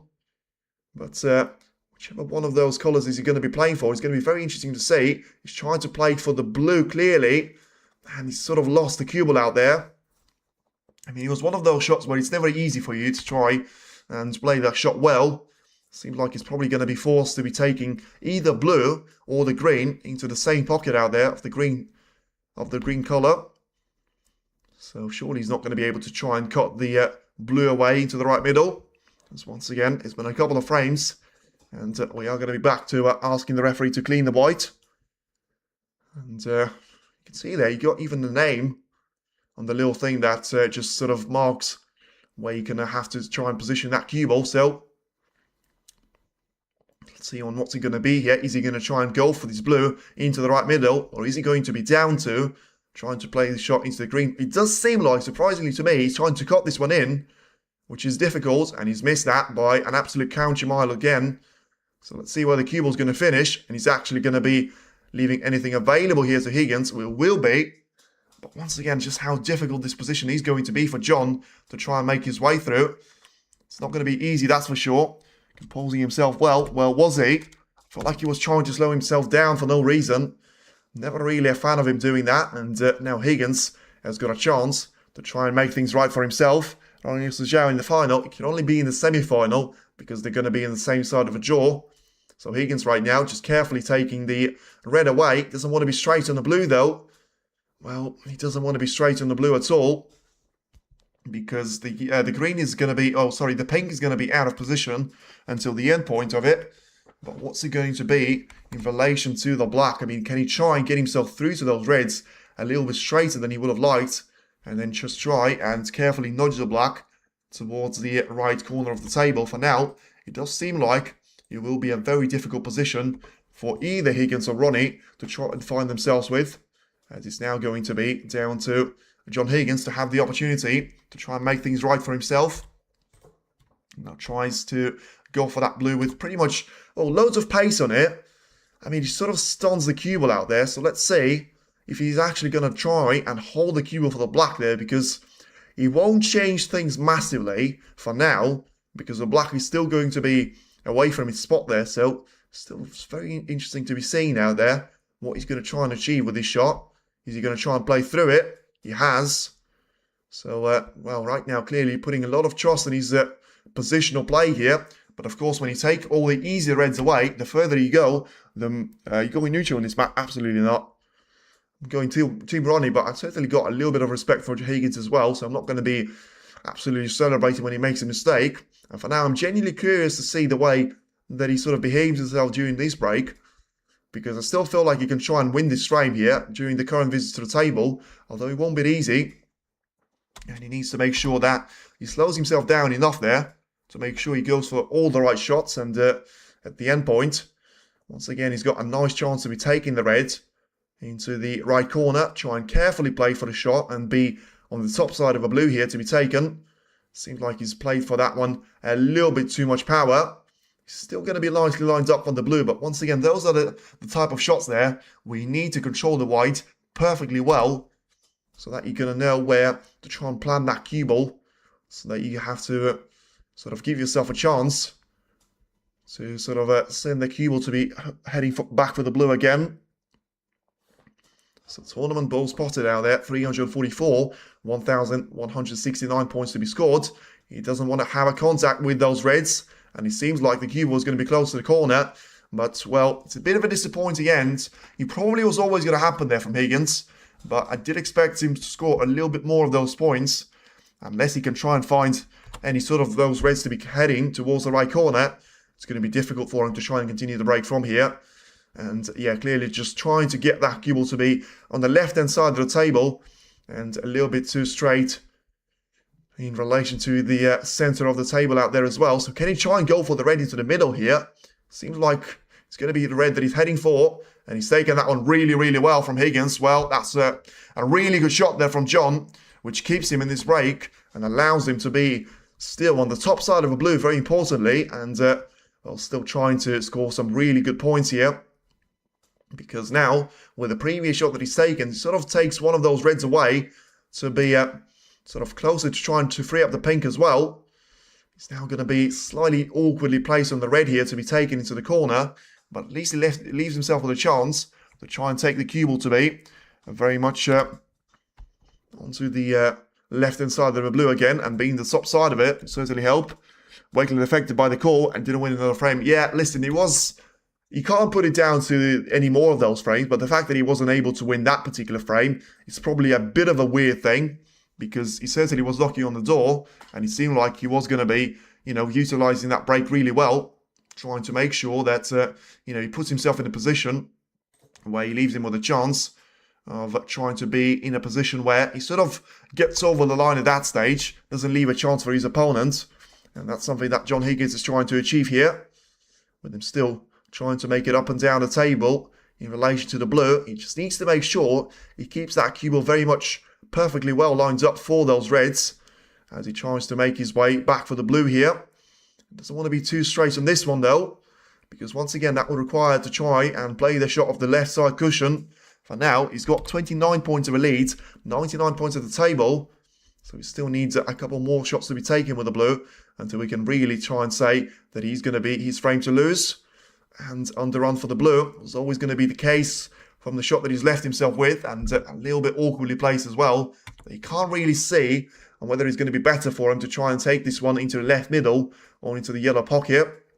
Neither of those shots are going to be easy, but you feel like just about it will be slightly easier for him to try and cut this one into the left middle rather than trying to go for a shot into the yellow pocket. But still, he needs to be heading that cue ball to be on the left-hand side of the table. Has he got enough spin on it? He needs a good fortune of the kiss of the reds. Has he got it? Yes, he does. Wow, that's a fortunate shot there from Higgins, because you probably have to say he wasn't really playing for that specific kiss. But you probably have to say right now, he puts himself down to a really good situation of trying to be over the finish line. And he will be down to just trying to make sure he takes all the remaining reds, which he has got plenty of available off. And yeah, just carefully try and do all the business here with the reds that he has got ahead of himself and very much available.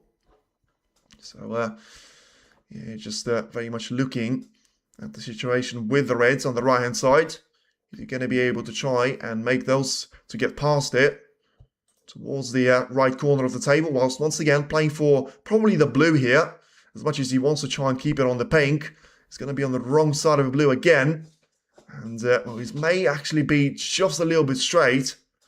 So, let's see where he needs to try and leave that cue ball to be positioned for the red to try and take it towards the right corner. Still, even though he has got 37 points of the advantage, 36 to be precise, 83 points at the table, he's going to be plenty off those points to try and make sure that Ronnie still has got a decent opportunity if he's to get a chance.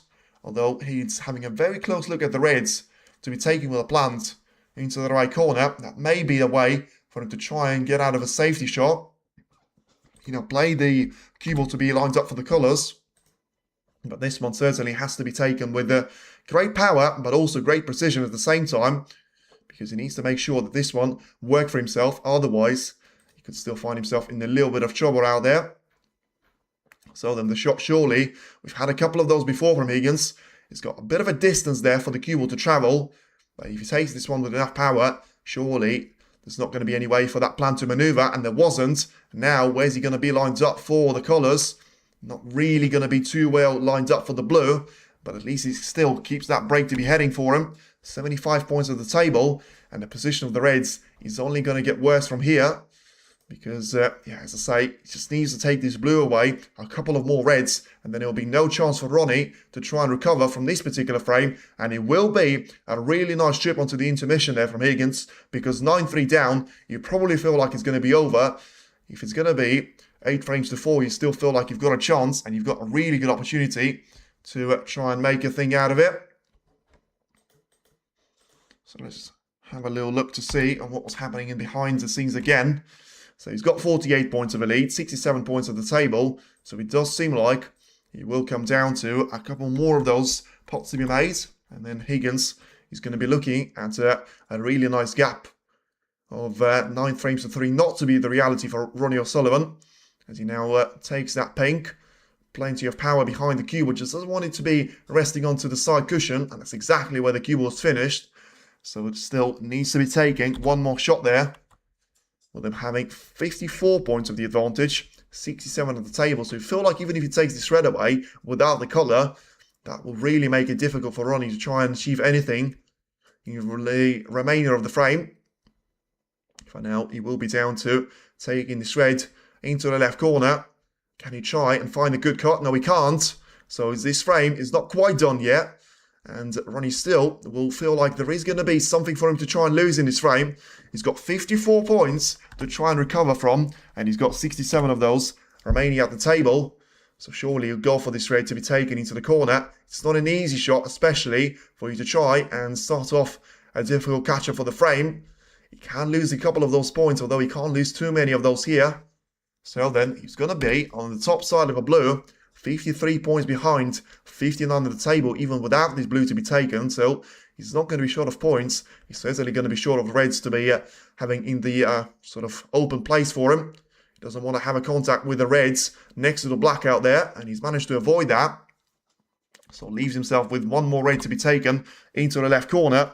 9-3 I bet. Well, we'll have to wait and see. But for now, he's missed the reds. And has he put a red over the middle? No, he hasn't. He's actually going to snooker John Higgins in behind one of those reds. But listen, it's going to be a very difficult position for Ronnie to try and recover himself from. Because, you know, it technically is going to be just down to one more red in the collar for Higgins.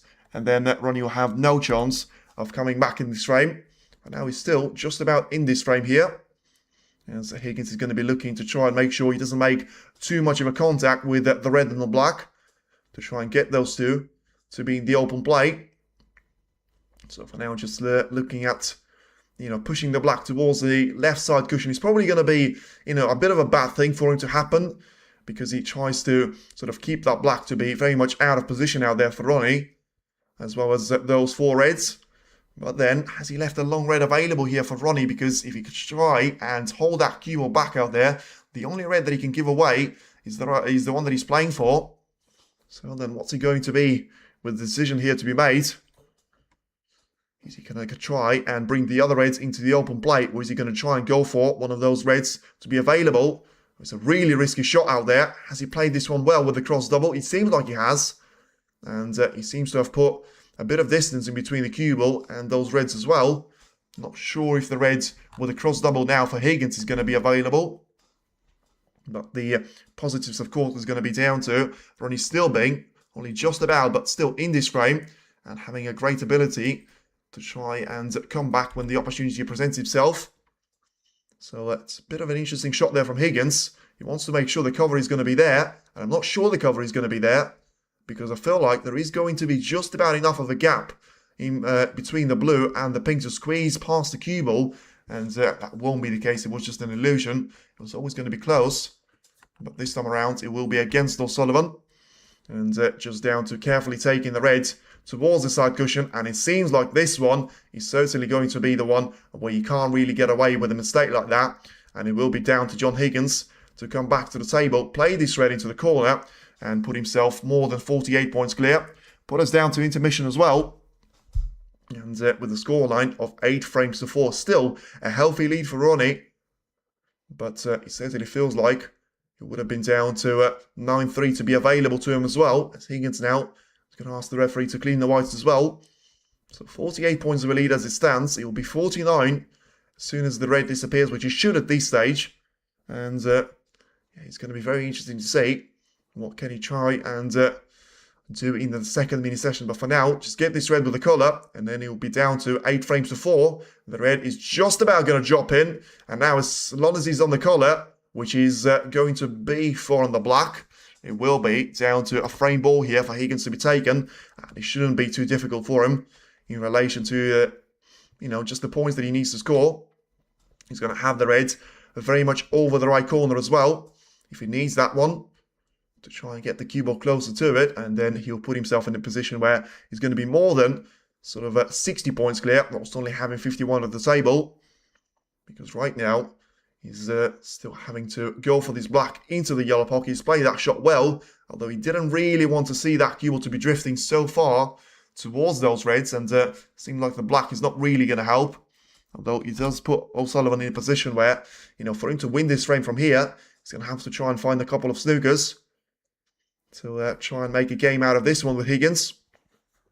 So once again, just having a look at the scoreboards and then realising that he still finds himself in a comfortable position, but ideally just wants to try and navigate that cue ball towards those reds without conceding an easy chance away to Ronnie. I'm not sure he's done that here. And let's see what he's going to be down here for Ronnie to try and achieve. Still going to try and make a battle out of this one. But of course, he will be very difficult for, you know, trying to get the snooker in behind 3 reds here to be available. Seems like he's managed to just about use the pink to cover up certainly the right hand side of the table, whether it will be down to the left hand side to be covered up as well. I know Higgins seems like he's going to be lined up for the left hand side of that shot, which is always risky because you push those reds to be naturally heading towards the right corner. So you may actually choose to be playing this shot from the side cushion anyway. So it does seem like it will be down to Just, of course, if he concedes foul points, he will be down to just 4 of those. And has he played the shot well enough? Well, says that he seems like he's going to be close to be conceding a red away. And he just wants to try and make the same thing that he's done beforehand, leading that cue ball to being behind the yellow. It's going to be close, you know. It's going to be close, and just about enough there for Higgins to get away with this one. It was certainly going to be a bit dangerous, that, for John, because even though he's 5 points safe, which allows him to have one of those misses as long as he doesn't catch a more expensive colour, he still doesn't really want to test the patience of Ronnie O'Sullivan too much. He's played a bit of a bad safety, but it leaves one of those reds to be on the black ball spot. And he will be back down to a chance to be given away of the red to be taken into the right corner, behind by 56 points, Romania 51. And I'm not sure whether that was an intentional kiss on the second red. And once again, looking to try and find that yellow. This time around, it's not going to be a bad effort either, because I feel like apart from that red, which Higgins may see enough of the right-hand side, still needs to play a decent safety shot out of this one. And only then, he'll put himself in a position where he can certainly try and make some ground here. Doesn't want that red to be too close to the right middle, and it won't be at the end. So, yeah, just a matter of time, I feel, until Ronnie actually tries to go for one of those reds to be taken with a long shot.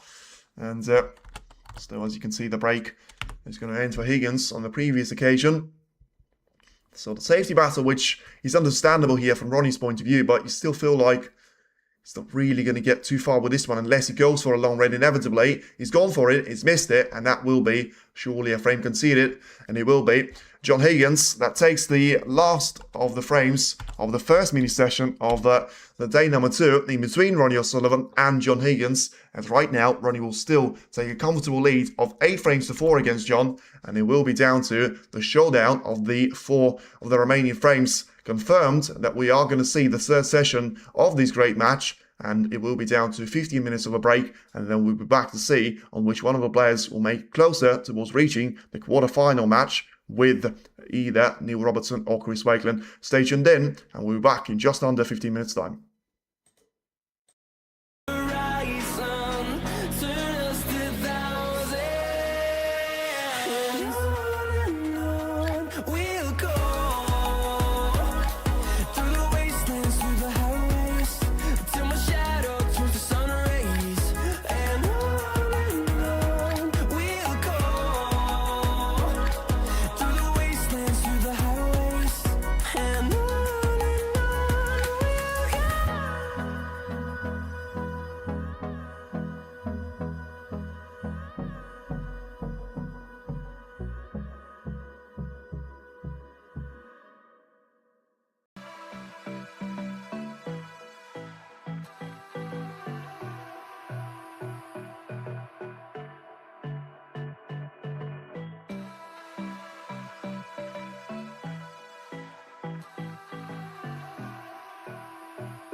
gentlemen, the intermission is now over, and let's see what is it going to be. Is he going to be back to the action for Ronnie O'Sullivan, who's going to play lights out snooker once again, as he has done during two of those previous four frames, or is he going to be John Higgins to try and finally make a little bit more of a closer match out of this one and try and get himself through to, well, at least a competitive third session of a matchup to be lined up with? For now, he certainly seems like he's going to be a couple of shots away from doing that, as it's John Higgins that makes his way towards the table after a break-off shot there to be done by Ronnie.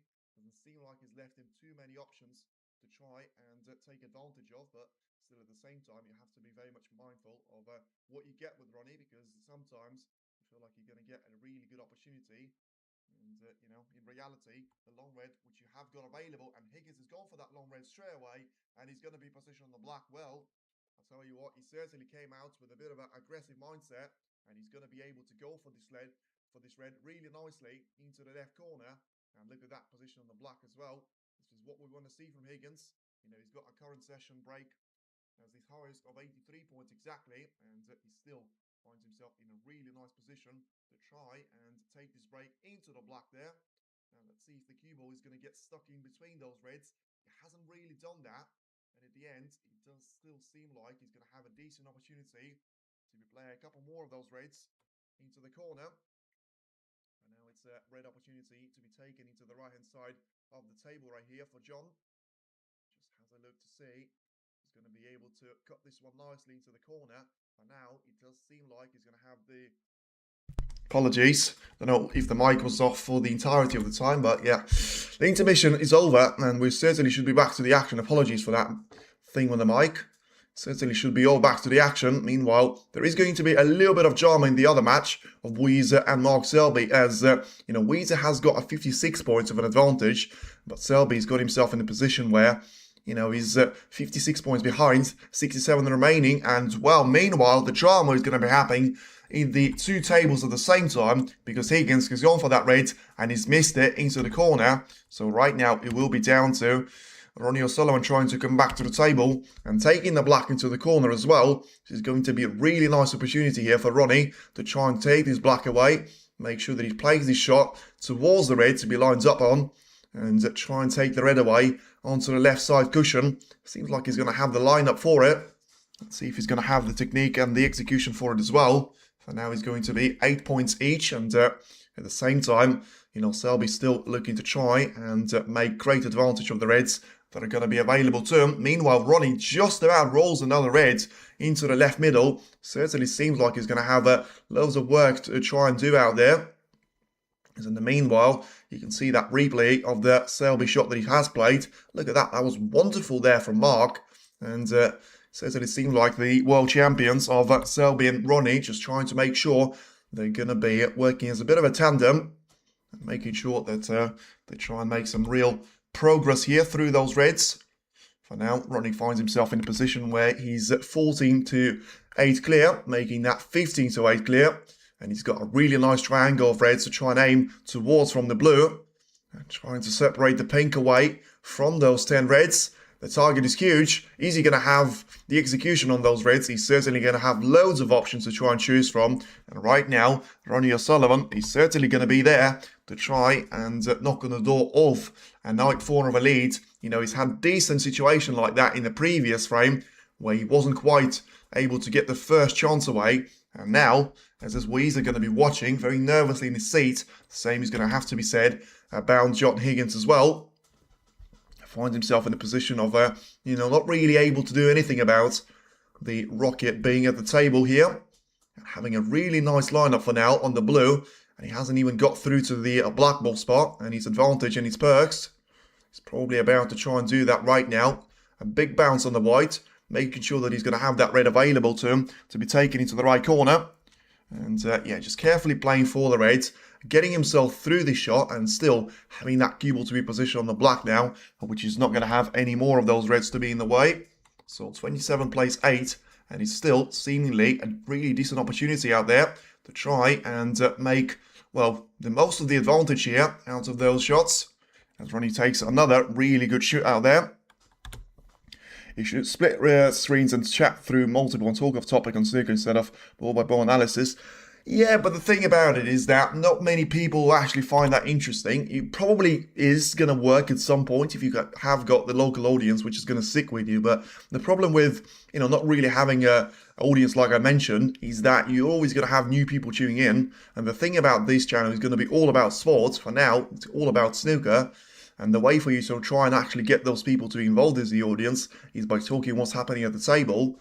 And of course, the reason why there's going to be so much talking out there is that you have got new people to be coming in. They need to be entertained as well. And if they get through to a gap, Mark goes, yeah, I understand what you mean out there, but listen, if Never wants to buy me as well, that's absolutely fine. He will never do it, but that's certainly a name for you to try and get to this stage. But once again, the thing about him is that he tried to do that with a style which already had audience at that stage, because if you look at the way that he started it, you still feel like you need to try and have a certain, way of trying to get that audience to be engaged with the channel. But once again, it's only the starting point, and it will be down to the remaining couple of sort of shots for you to try and go through. But for now, Ronnie's hitting through the gears. He's not just going through the shots, he's going through the gears as well.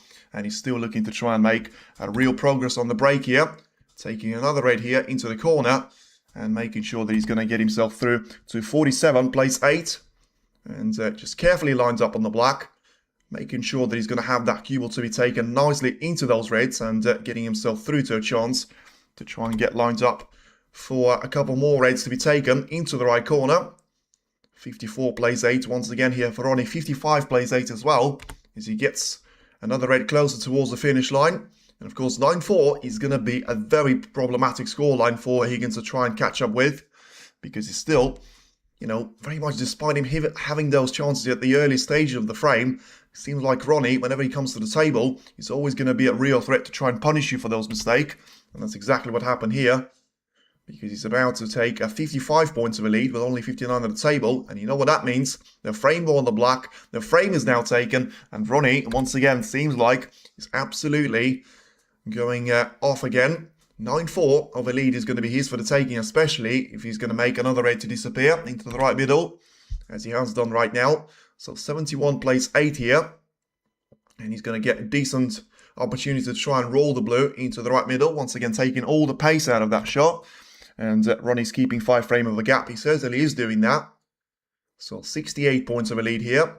And still looking for that century break to be an opportunity, because if he makes a break of 77 points, he's only going to be a couple of shots away from making it the 4th highest break of the match for himself. And that's sort of what he could ball with more analysis, more like Watchalong, have multiple matches coming on, make it more interesting. Just some feedback, which is fair, but once again, I don't really know how do you expect me to try and put that in the entirety, because if you're going to try and focus on so many matches, you're not really going to cover any of them. And once again, I get what you're saying, but that only works if you're going to have people interested in your personal analysis, and that's not really what the early starting point of the channel is going to be all about. Unfortunately, the century won't be the reality here, because a break of 91 points is the best that Ronnie can produce here. Still doesn't seem like he's up to his best snooker to be played for now, but he's certainly good enough to make sure that he has got a 9-4 of a lead against John Higgins, and still puts himself into a very comfortable position of trying to take this one away, as Selby wasn't able to complete that clearance, and in the end it is Weezer that takes it with a break of 20 points to kill the frame off, and gets himself through to a gap of 7 plays 5. So it doesn't seem like it's looking too bad for Selby either, but for Weezer I should say. It doesn't look too well for Mark Selby certainly at that stage. And now frame 14, it probably has turned into a phase where you need to sort of say Ronnie O'Sullivan has started to run away with this one. Yes, he could still say, Higgins may come back into the later stage of the next frame. For now, you probably have to put this one down to Ronnie O'Sullivan just being a little bit too strong for John Higgins, and ultimately it is John that needs to try and sort of come back from this reality. Make sure that he's going to be stringing a couple of really good pots there, which he has done at the beginning of the previous frame. Mark is terrible for Wu. I actually thought he was going to be perfect for Weezer, because it seems like he's got that ability to try and play, snooker which will make you feel uncomfortable, and if that's going to work out for you, then it certainly should be something that Weezer was going to be struggling with, in my view. Doesn't seem like that's the case for now, as John Higgins is about to make his way towards the start of the frame 14. And very much 3 more frames for us to be seeing.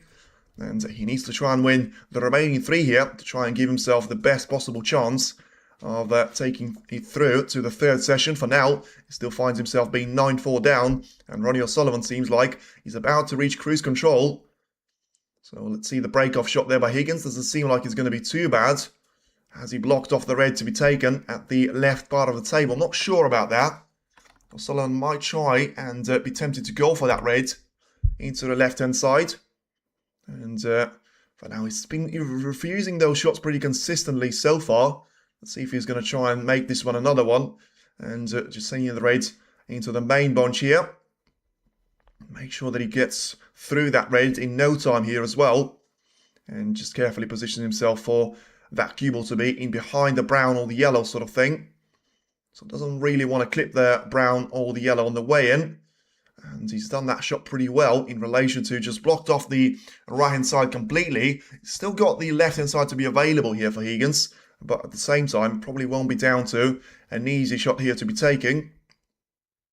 So then once again, I wouldn't actually see we have got too many of those streaks there that coming in for Ronnie O'Sullivan. It seems like, he's winning 2 frames or something like that consistently, but it doesn't seem like he's always going to be winning 3 or 4 frames on the bounce. Although it's going to be very interesting to see on how many of that red is actually going to be visible to Ronnie here, because can he try and go for this red into the court? I feel like he can get through to this red, and if he does it, he's getting through a decent situation of being on the colour as well. Of course, just because that red is close, he still needs to realise he needs some business to be done. And yeah, he certainly needed a little bit of business to be done out there. That wasn't the case. He's managed to put the blue out of position. So that's not really going to help John Higgins for now. But ultimately, he has got a chance of going for the red himself. Having a mark there on the table that he wants to wipe on the right-hand side of it. So once again, back to John here to try and make some real progress in this frame. Try and make sure that even though he's not going to be in a comfortable position no matter what in the 3rd session, if he wins at least 2 of those frames, at least he gives himself a chance. Now he needs to be taking this red away, and he's done that well. So let's see the position that he's going to get on the black, and he's quite nicely on the black as well. So he will be down to John Higgins to have the first chance of taking those colours here. So just carefully gets himself positioned for the black, and make sure that he's going to try and take, great control of the cloth as well there. Debut in 1995, incredibly. 97 matches that he's played in the Crucible. 71, 27 lost, 178 centuries. He's made the maximum here beforehand. And, of course, managed to, win 4 finals and lose 4 finals as well. But gets himself through to such a good opportunity to try and score some really good points here as well. Now, just having a look at the early stage of the position, you feel like it probably will come down to a very early situation like that for John Higgins, where you could sort of put that down to a decent opportunity to be taken, but at the same time, is it going to be one of those chances where, if Higgins takes it, he's going to be happy, and then if he leaves O'Sullivan in with a chance, surely Ronnie O'Sullivan is going to be coming back, and, potentially coming back to bite him as well. That could be the case. As we're having a look at Higgins' body language, doesn't seem like he's going to be too worried about this one. Just having to carefully play those shots with the black, make sure that he scores as many of those points as he can without making too much of a mess earlier on. And trying to play that shot pretty well. Doesn't want to be too close to the other couple of reds. He's now going to be on the break of 16 points exactly. So positioning himself nicely for another couple of those reds to be taken to the right corner. So still taking that red away as just trying to restart the stream, and for whatever reason it wouldn't actually go with it. There we go. Finally, it just seemed like it's whatever it is. Maybe it's down on the WSD end, although I wouldn't really criticize them too much because they have been rock solid ever since the starting point of around September. We've sort of found out about the website. If you don't have the TNT, you can try and use that as a backup option. But for now, Higgins doesn't seem like he needs too many of those. Seems like he's going really nicely at this break currently. And he's got 4 more reds to be available at least. And at that stage, you have to say, he's going to have around, if he manages to pot those 4 reds that I'm thinking about, he's going to have around, sort of 40, 50 points of the advantage. Of course, he still needs to try and work his way through those shots and doesn't want to be sort of leaving that cue ball too close to the side cushion, which he's sort of done right now. So going to be looking for a shot through the side cushion as well, but doesn't seem like it's going to be worth it. So for now, just try and take care of the business on the left-hand side of this raid. Make sure that he get that one through to the left corner without touching the jaws. And he's sort of done that with touching the jaw, but still managing to pot that red nicely. He's going to be slightly underneath the black, which helps his case as well. So now on the break of 33 points, with a couple of those reds to be in a problem position, usually, I have to say that puts you in a comfortable position, but already seen that with Ronnie. It's not really the way things work. And now Higgins is going to try and make his way through those type of shots. Just having a look at the other reds, realising that he still finds himself in a position of full control here on the black. Make sure that he pots this one into the corner, plays the cue ball to be sort of towards the blue ball line, and he's probably going to be very likely to be playing for the pink here on the next shot that he takes on the red. So now 40 points as the lead, having through the left side cushion, which is going to be available for him if you take that cue ball away. And you give me a sort of a potential bounce of the left side. You feel like that's going to be probably more relevant of the red closest to the side cushion. If he takes the second one away, then he's probably going to try and just hold that cue ball for the pink without getting it too close to the side cushion, just so that he doesn't cause him any more issues or problems. Now takes a 41 points of a lead, leaves it down to 90 points available. And the pink should be heading for the blue ball spot there after Ronnie managed to put that blue out of position during the beginning of the frame. So once again, the pink shouldn't be covering those reds too much. So that will allow Higgins to be taking two more of those that he's got available, which will get him around 60 points or so of a lead if he takes those two with high value colours as well. And now he's nicely heading for a 146 and about to make that a 145 if he's going to be on the top side of a pink, which he needs to be. And just about managing to play for that pink pretty nicely. So he's going to be on the top side of it again, trying to play this shot the way that the cue was just going to keep running towards the left side. Doesn't want a huge bounce on it, but wanted probably, yeah, as I say, didn't want it that much of a bounce, which is going to leave him a bit more of the angle, but not really help him towards his mission of trying to play for the black any easier. Needs an extension on the cue as well. So just having a look to see what he will be down to another red to be taken here. And yeah, doesn't seem like he's going to be too confident with keeping next to the blue, but also doing that off the left side cushion is never nice for you to be doing. And still takes that red away. He's going to be positioned on the black and probably, yeah, he certainly doesn't have the angle to try and spread the reds away from each other. So he probably will come down to just one more red to be taken on the black ball cushion. And that certainly is going to be the last of those that he's got available. Apart from, of course, him trying to take it all the way to the right side cushion, which I feel like it's going to be pretty extreme. You know, that Higgins is not necessarily one of those players that comes across as the best when it comes to trying to split the pack, but not to the extent where he's literally going to try and avoid it and playing for one of the most difficult attacking shots that you can possibly imagine. So for now, this is where the frame is going to be lost or won here for Higgins. 62 points of a lead. He still needs this red to be taken. He has done that.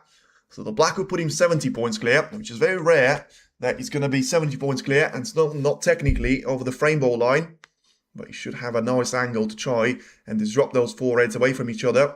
Make sure you put the black in first. And he's potted the black. And he should still be on the reds. I mean, it depends on how much of it can he actually see out there. So it doesn't seem like he's perfectly happy, but all he needs is the red. And then Ronnie will need snookers of a very difficult position. So just having a look at those reds. It doesn't seem like he's going to be too happy with the position there. He finds himself lined up for that frame ball. So what can you do in this situation then? Well, ideally, you want to just try and get on with it because, you know, if you're going to be playing that cue ball to be lined up at the top end of the table, you're not really going to be able to get away from the red that he pushed over the right middle because he can't see it. And, well, you can see the red, but he can't actually try and play the attacking shot of it. So he's taking the reds, he's sacrificed the position on the collar, but that should take him over the finish line here and certainly put him down to 5-9 of a scoreline to be the reality.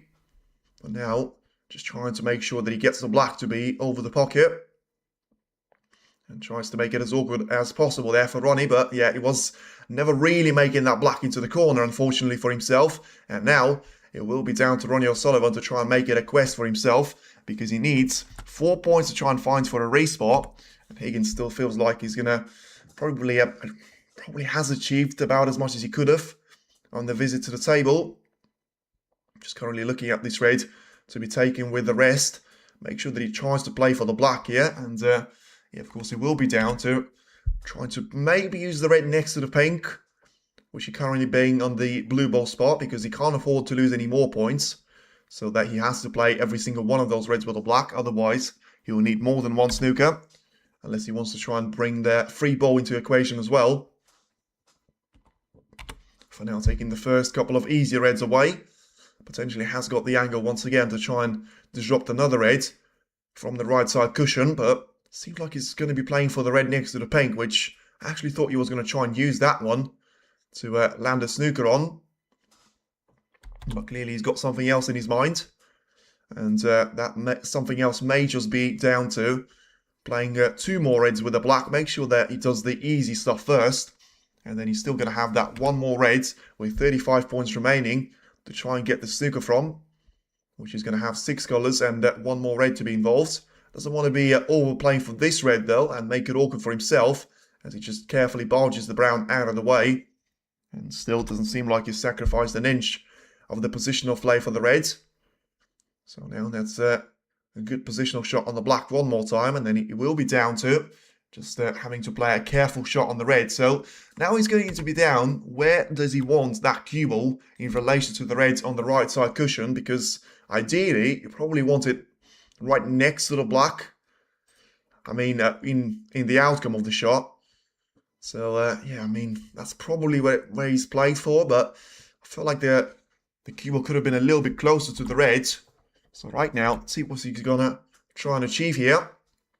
So playing that cue ball to be in behind the black, but it seems like he's played that with a little bit too much pace. Although he's still got somewhere near the yellow, but no, not to me. Higgins is going to be able to get through to the reds, and it may still be a very much similar of an outcome to the 12 frame. But Ronnie had a similar pursuit like that. He needed a couple of snookers, and he wasn't really able to find them until, he sort of got to a mistake on the 3rd red. And he's left the chance away for Higgins to try and kill the frame away. Which of course he hasn't done, because Ronnie conceded before that point. And now 39 points is the difference in favour of John Higgins. So it's a snooker right now for a respot, if it is a 4 points of a foul shot there to be achieved by Ronnie O'Sullivan. And force his opponent to be making a mistake like that. Come on, John. Yeah, he's still got a chance, but just about, because if it's going to be 10-4, I feel like, he needs this frame a lot more than Ronnie does. And he needed that kiss there, Ronnie, a lot more than John did. And this is going to be interesting to see if John is going to try and go for the edge of the red that he can see. He should be able to do that. And yeah, he's got just about enough of that red to be seen there, so that he doesn't have to risk of trying to go with the shot from the, from the ball cushion. Although sometimes you could say you could actually try and technically play a better safety shot out of it. But just make sure you make that thin contact with the reds, push it towards the blue, which doesn't really matter at this stage. And just allow Ronnie to be, put in between a bit of a distance here off the red in the cue ball. As he tries to put another difficult position for John to be dealing with. Seems like he's done this one pretty well. Let's see where the red is going to finish. Because unless he gets a big touch of the black there, it will be a chance here for John to try and get around this red, which means Ronnie's done his part of the work. And of course, if you miss a shot like that, you're always bound to leave a free ball away. So it was a really nice shot there from Ronnie. And now it's down to John to try and make sure that he plays a really good shot here to, getting closer to this red. And get himself through to a decent opportunity to try and take this red away towards the left middle, but ultimately just make a contact with it, and then anything else is not really going to be relevant. And he made a really good contact with it as well, putting that distance to be in between the red and the cue ball, perfectly in a straight line out there in between the two of them as well. So that was a nice contact there, and he had to be from Higgins, because of course if it makes a thin contact, it potentially leaves a chance for Ronnie to try and get that cue ball in behind the black one more time. But now he just played that into the yellow. Seems like for the first time, it will actually allow John to be, potentially putting that red into the right corner. If he goes for a long shot, it's going to be entirely up to him. But you feel like if he does do that, he needs to make sure he plays that shot with very little power, so that he's going to leave that red to be somewhat close, towards the corner, so that Ronnie can achieve a free ball with it and take it on one less ball that he can try and draw the snooker with. In the end, probably the right decision not to be going for that shot. A careful cross double towards the corner, and back for Ronnie O'Sullivan to be taking the shot. Close from the ball cushion, but it will also be down to a shot which he's trying to play full in the face. It seemed like the time where Ronnie actually had control of trying to get those snookers lined up. He's a little bit gone here, because it's now the second shot in a row where John is not going to be anywhere near to be snookered. Ronnie potentially may have tried to push that red towards the blue on the left side cushion as well, but of course he has caught the knuckle off the left middle jaw first. Now puts that red to be closer to the right side cushion and carefully plays that cue ball to be heading in behind the yellow. Decent line there by Higgins. Just about lacking a little bit of pace on the white, but still managing to put both the cue ball on the red. Nicely lined up out there. Who else is playing today? He will be Weezer and Mark Selby. 5-7. Selby trails for now, and Weezer seems like he's actually going to be in the lead against Mark Selby before the end of the 14th frame at least. And it's a fantastic shot there again by Ronnie O'Sullivan, nearly making it a really difficult line there for Higgins, because if that cue ball pulled up a little bit quicker, it would have been right in behind the brown. Because now Higgins has got a bit of visibility here on this red, and he can try and take that one with a double, and a bit of a double kiss. So let's see where that red is going to bounce towards. Yeah, and he'll basically bounce towards the ball cushion on the side of the green here. So give them a turn back to Ronnie, and yeah, you don't often see, O'Sullivan to try and engage himself so many times with those, when he needs a couple of snookers or so. But he can't really, once you're in this pursuit, you can't really just concede just because you're not really sort of getting yourself into those chances. You have to make sure you're going to be hanging in there. And then if that's not to be the case, then you just have to sort of get on with it. And for now, Higgins still finds himself in a position of trying to take the red away into the corner. And that was close. The closest there's been in trying to pot the last of those reds. And once again, putting the brown to be forming, once again, a bit of a traffic light there. In the yellow, brown and green, all to be closer to the ball cushion than usual, which could be down to a potential difficult snooker to be lined up. Ronnie seems like he caught that one a little bit too thick, although the line of the cue ball seems to be good.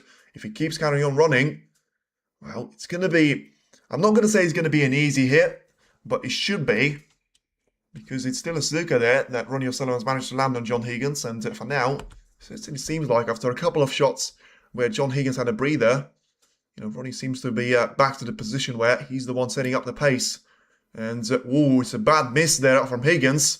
I don't know how, but wow, that is a really bad miss on the pink.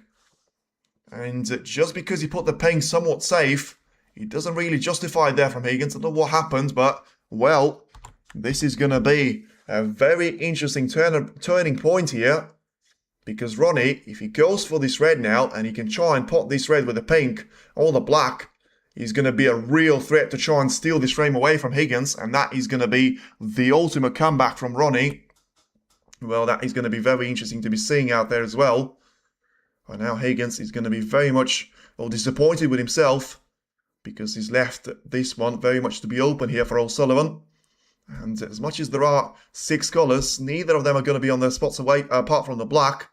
You could probably fancy Ronnie to try and clear up from here, despite having the blue and the pink to be in a problem position. This is going to be very interesting to be seeing out there. Of course, we are going to be heading to 2 more frames of, 15 and 16 until the end of the session. So now he's just having a look to see if the green is going to pot into the green pocket. Then it makes the life of Ronnie a little bit easier as well. So for now, just going for this yellow into its own pocket. What's it going to be with the cue ball? Is he going to try and just carefully bounce this one away? Has he overplayed for it? He has a little bit, but he still should be able to take the green into its own pocket, and he will be down to just the brown and the positional shot of it. For now, just try and cue this one really well and make sure you miss the pink. And wow, that was close. But has he managed to get the snooker on John Higgins? Well, that green is over the pocket, but can Higgins get through to this green? I mean, he's having a good look at it. He just seemed like he's left himself with a little bit too much to do on that green. And Higgins clearly fancies his chances to try and go for it. Can't afford to be giving any more foul shots. And he just about caught the edge of the green. Well, that was close. And that was tense from Higgins. But it seems like he's actually managed to get away with this one. Now 26 points clear, 22 remaining. And he will be down to, once again, a snooker needed here. But that was a let-off from O'Sullivan. That was nearly the ultimate comeback and the ultimate blow to Higgins as well. For now, he's just going to try. And whether that was intentional or not, trying to just aim that brown towards the left corner. It's going to be even more difficult now for Ronnie to try and get the snooker on. But with only 4 colours, but, well, he's done it before. He nearly made the ultimate comeback in the frame number 14.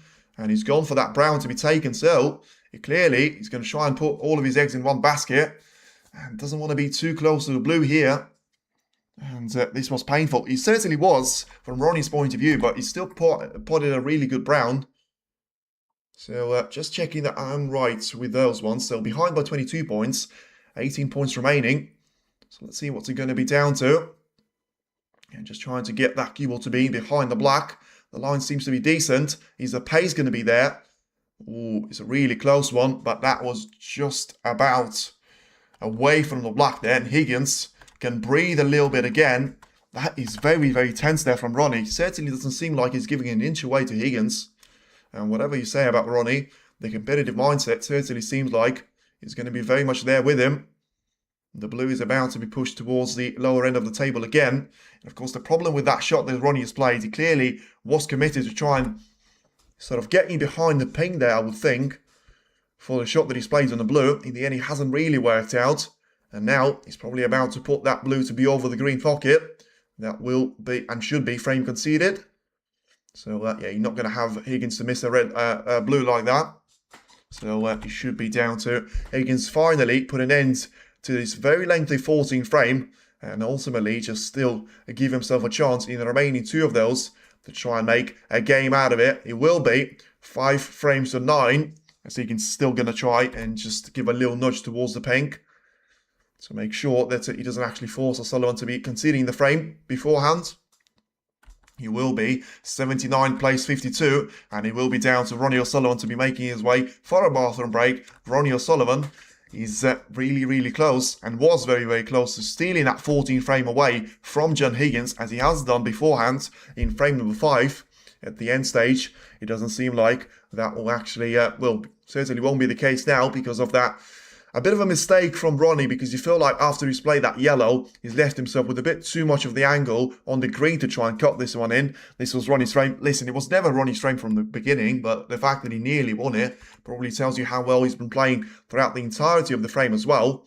And yeah, one thing that you have to say about this thing is that it will be down to, you know, John Higgins to try and win the remaining 2 frames. Otherwise, you'll find himself in the world of trouble, as I said beforehand.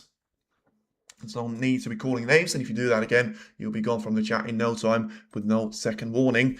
Because, well, in the meantime, it's Mark Selby they're having a 13 frame advantage of 30 points. Weezer seems to have played a bit of a bad shot there, and it'll be down to Selby to try and see on what's it going to be down to. Can he get through to this raid into the corner? To the left-hand side of the table, the answer seems to be negative for now. So, yeah, it just seems like it will come down to 2 more frames here for Ronnie O'Sullivan or John Higgins to try and battle it out against each other.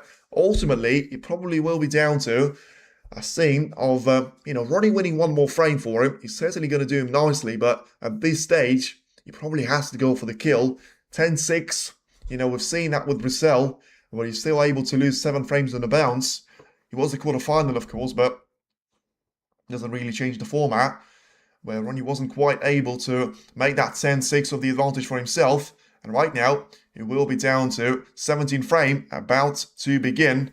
And, not the 15 frame. 17 frame is going to begin in the 3rd session.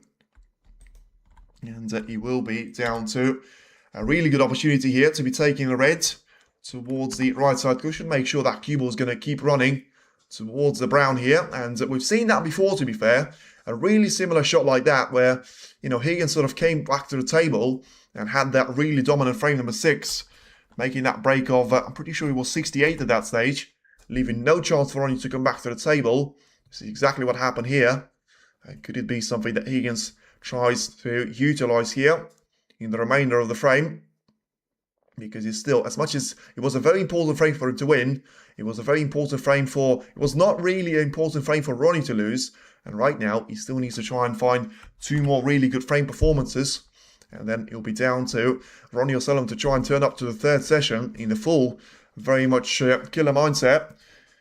It's a bit boring, isn't it? You expect to close them up. No, I wouldn't say it's boring at all. I would say it's really exciting snooker to be played. We've got some great break building. I mean, we've had loads of drama in the previous frame as well. That certainly wasn't boring. It was nail-biting stuff there from Higgins. Whether you were on the Ronnie camp, looking for that 10-4 of a gap, or, whether you were very much supporting Higgins, looking to make sure that the match is still going to be staying as competitive as it can be at the 9 frames to 5 of a deficit. Higgins right now just having a close look towards the reds at the right-hand side of the table and making sure that he's got a couple of those to be covered up towards the right corner. It seems like he's going to have plenty of those available, but at the same time, is he going to have enough of a room to try and take that blunt away? I mean, it's something that he certainly got his eyes full of. And I do actually expect John Higgins to try and come back stronger in this particular frame, but he still needs to make sure he takes those chances away nicely. Something that so far can't really say about him too much. And, well, he's put those reds to be all over the table, and that's certainly going to put it down to a very difficult way for him to get over the line here, because Ronnie is about to have his hands full of those reds. He was a difficult blunt at the end because of how many reds were involved in this one, and now it will be down to, sure, but you probably feel like if Ronnie gets another frame, it's probably over. Yes, that's true, which is why that red was very risky from Higgins to be taking on, and he's going to have to pay the price for it. Whether it will be just a single point to be scored from Ronnie, or it's going to have to be a lot more than that, we'll have to wait and see. Meanwhile, Selby still having the ability to try and fight back in the 13th frame. I mean, how on earth, or was just about to say, because the camera was moving there a little bit weirdly to me, so he's sort of gone from one string to another, so I thought Ronnie missed the red he was playing for, and even though he hasn't done so, it still doesn't seem like he's got himself lined up perfectly well for the red to be taken into the right corner out there. So, yeah, it's still not a nice position for you to be lined up with. Although he's gone for the brown, he's taken that one nicely into the pocket. Is he still going to be on the red? He's just about going to be on one towards the left middle as well. So for now, doesn't seem like he's going to be too bothered by what's going to be happening around the table for him. And just a careful shot needed now on the red to be taken towards the left middle. Make sure that he plays that one well, and at that stage, he should have a decent opportunity to try and make things very much heading in the right direction for him, because he's got a bit of a puzzle here to try and solve. So many reds around the table, but ultimately just down to having that great ability of trying to get through with those puzzles. He should be able to travel for the ball colours for a while, and until that stage, I wouldn't really say that he's going to find himself in any more than a trouble than we've already seen there from Ronnie. Just having a look with all those reds available and making sure that he goes for the brown first. It's going to be a very important frame for Ronnie because he still finds himself in a position where he technically could lose the match. So, those are the frames where you see a mistake from Higgins, you need to make sure you take it, and you need to make sure that you score as many of those points as you can, because you look at those reds and you genuinely can't see whichever one of them you could classify to be put in a safe place out there. So then, 131 points still at the table here for Ronnie. And he's looking to try and end the business with the ones at the top end of the table for now. Taking the third red away. Making sure that he's still going to be nicely lined up for the green here. To try and take the shot into the middle. Make sure that he plays that shot towards the center of the table. And he's going to be closer to the pink right now, which probably is going to be the main colour for him to try and leave himself with for a while here, because that's going to be the colour where you've got majority of those reds to be around, which boosts his chances nicely in relation to all the other reds. So now ultimately looking for this pink to be taken here, and make sure he's going to have a chance to try and stay on the red to the right corner. So 15 points is the gap for him. So awkward queuing to an extent, but still managing to escape with it with no further issues. And he's got a couple of options once again in relation to the way that he wants to hit this red into the right corner as he plays that one carefully to try and stay on the pink. So now 22 points clear with still 107 at the table. He's got plenty of those reds to try and navigate his way through the beginning of the break. It's probably where, you know, you get to the middle point of the frame where you have to get worried about it, but still need to make sure that you take all the easy reds first. The one that he's about to play into the right corner, he's going to carefully play that cue off for the pink to be taken into the left corner. What are you watching this on? So hard to find something that streams to go into the United States. Yeah, the problem is it's because, you know, it's very much in the UK for me. So we'll be down to TNT Sports, the BBC, and WST. So I just get a couple of those streams in the same time because they do go off in the World Championship because I assume because of such great, you know, interest with them. But I feel like with the United States, it should be easier to try and do that with just the WST Play streaming platform, because I'm pretty sure you don't really get any more coverage than that in the USA. As Ronnie, meanwhile, gets himself through to a break of 42 points here, and you can still see that mistake, which, I mean, doesn't mean anything for now. It means 42 points as the advantage for Ronnie, as he makes that 43, and he's still going to try and keep this one on the pink. But you feel like with the way that he's got those reds to be available, you know, any mistake or any sign of a mistake, and he could be down to Higgins to be coming back to the table very quickly. So then Ronnie's just going to have a look at those reds at the left corner and see if he's got any one of them to be available to him. And still seems like he's just going to try and carefully barge that red out of the way into the corner. Make sure that he's judged the pace of the white pretty well, and he hasn't. So he's going to be lined up, I mean, all right on the blue. I wouldn't say he's nicely lined up on it. And a break of 50 points is not really going to take him on the finish line. Still needs to make sure he's got some really good shots in the locker. For now, the shot on the blue, and make sure that he bring the cue ball to be in a dangerous place as well in relation to the other reds. And, well, he's sort of underplayed for that one, you know. It's a good shot there because it's another red that he sort of put away, but he doesn't want this one to be cued to the extent that he has to be. This is a difficult shot there for him to make, and he's missed it. Now, where's the red going to finish? It's not going to finish in too easy of a place there for Higgins, but it was always going to be the risk with Ronnie.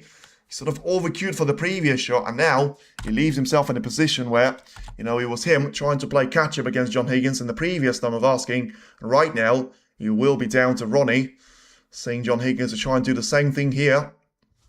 And, yeah, I mean, he probably has to go for that red into the yellow pocket. I mean, he's thinking about to go for the red into the right corner as well. This is a difficult shot selection now for John, because as much as he has got a couple of those points to try and make his way through, you know, he's got plenty of those reds to be available. And, yeah, just very carefully having to sort of stay over the red, make sure he's not going to be touching that one. Seems to be pretty awkward with this queuing.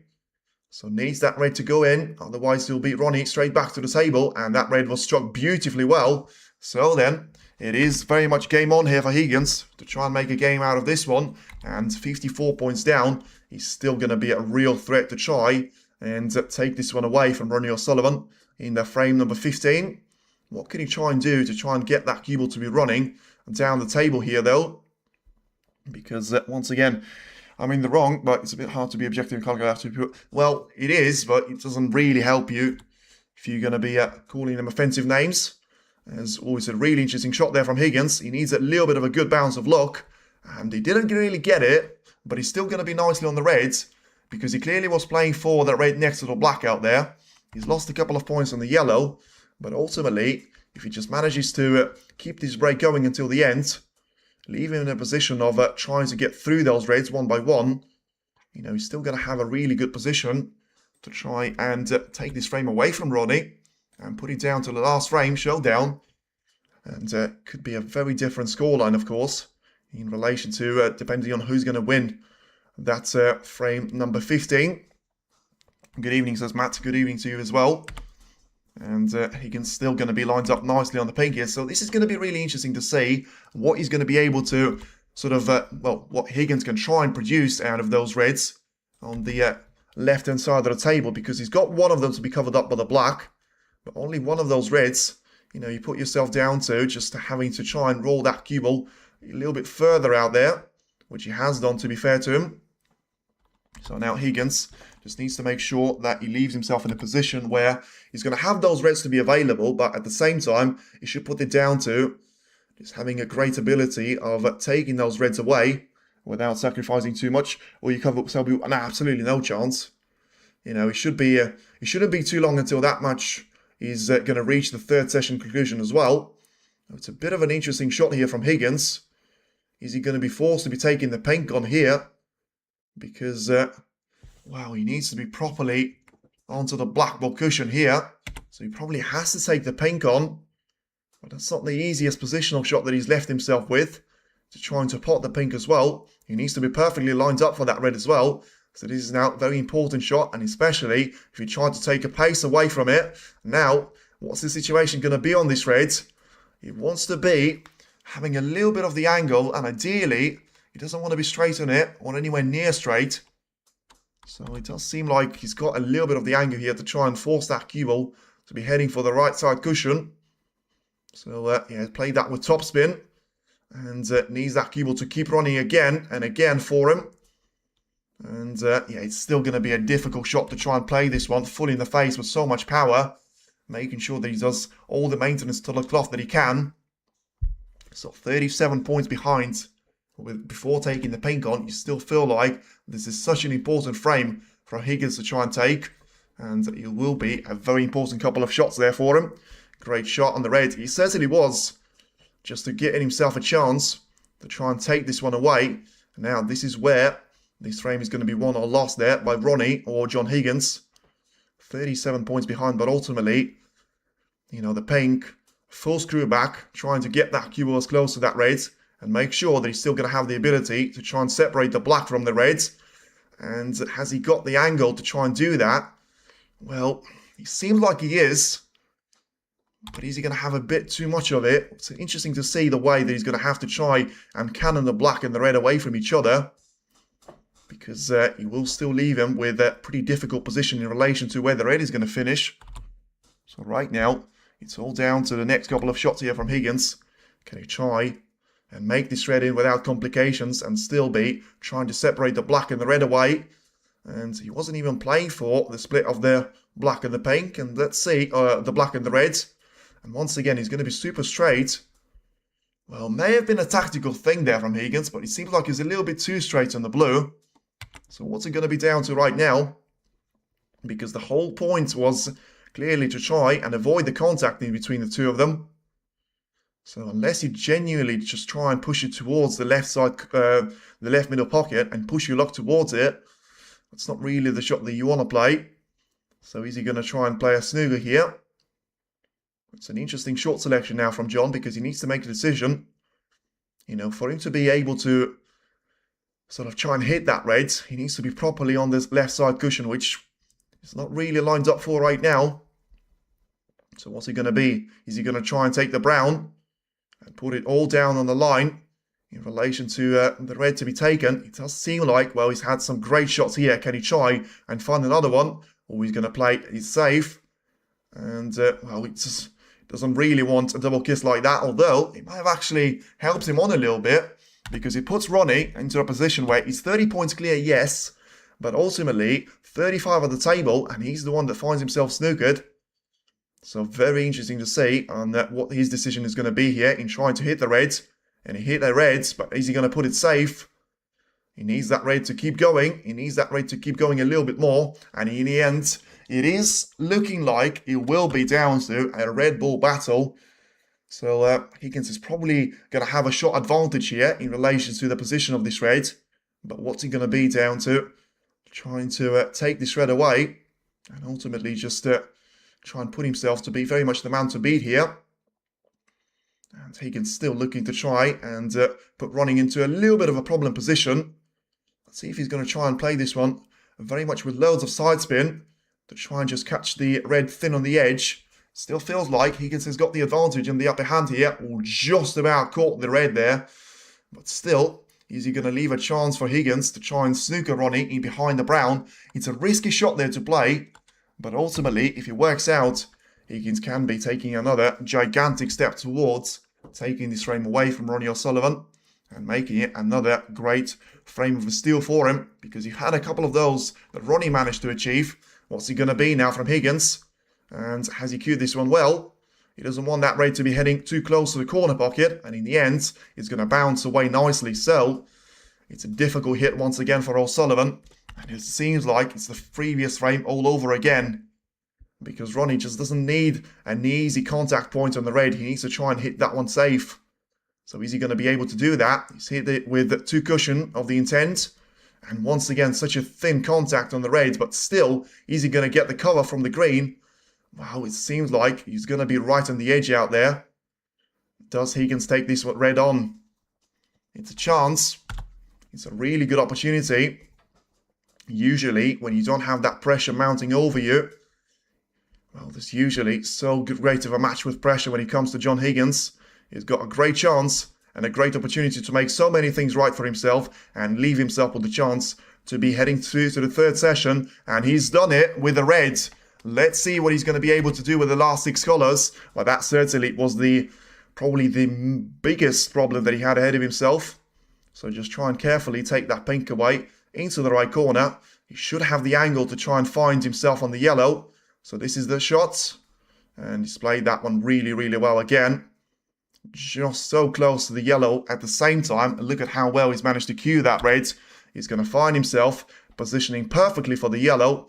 And it will be down to a shot to be taken here with the yellow, and carefully put himself through to a position where he's going to have a red lined up, a green lined up. Doesn't want to be too straight on this one either, because he still needs a total clearance to try and take the remaining 5 colours. But what is still this is going to be? You know, it looked like he was going to be out of this frame throughout the entirety of it, and still finds himself very much standing here, trying to make things right here for himself, and trying to make it a great and the ultimate battle to be completed in his favour when it comes to this frame. Again, it may not prove to be so important when you talk about the 2nd session in general, but for this frame, he certainly managed to battle his heart out, and it does seem like he's about to get a really good resolution to it. So then 21 points behind. Can he try and get on the brown here? And he certainly powered his way through this shot, so once again, he's still going to be very straight on the brown. And 12 points is the break here. It could still be the most important break of the entire match there for Higgins. Just needs to be slightly on the top side of the blue. And he should have the pink to be covered up from the left corner to be taken. So then the shot into the right corner will be a little bit more of a logical thing for him to do, as he now takes this shot away carefully well, and he's not going to have an easier finish to the frame than this, surely. Just the pink and the black, and then it will be a monumental frame from him to be taking away from Ronnie, and it will be down to Ronnie O'Sullivan to find himself very much in the world of trouble. The pink is in, and then it's now going to be the black for a frame win, and take it away from Ronnie O'Sullivan. He's a little bit too straight on this one, but how close the black is to the corner, it shouldn't be too much of a problem there for Higgins. Is it now going to be 9-7, very much in the making? Well, he's only 1 frame from that being the case. And after that ultimate battle, it is 34 points from John Higgins that manages to end it 15 frames down, and still both older players to be standing. And what a great battle it has been. And ultimately, the 15th frame was won by John Higgins, and he will come down now to the frame number 16 to see on whether it is going to be Ronnie O'Sullivan or John Higgins to try and make things right for themselves.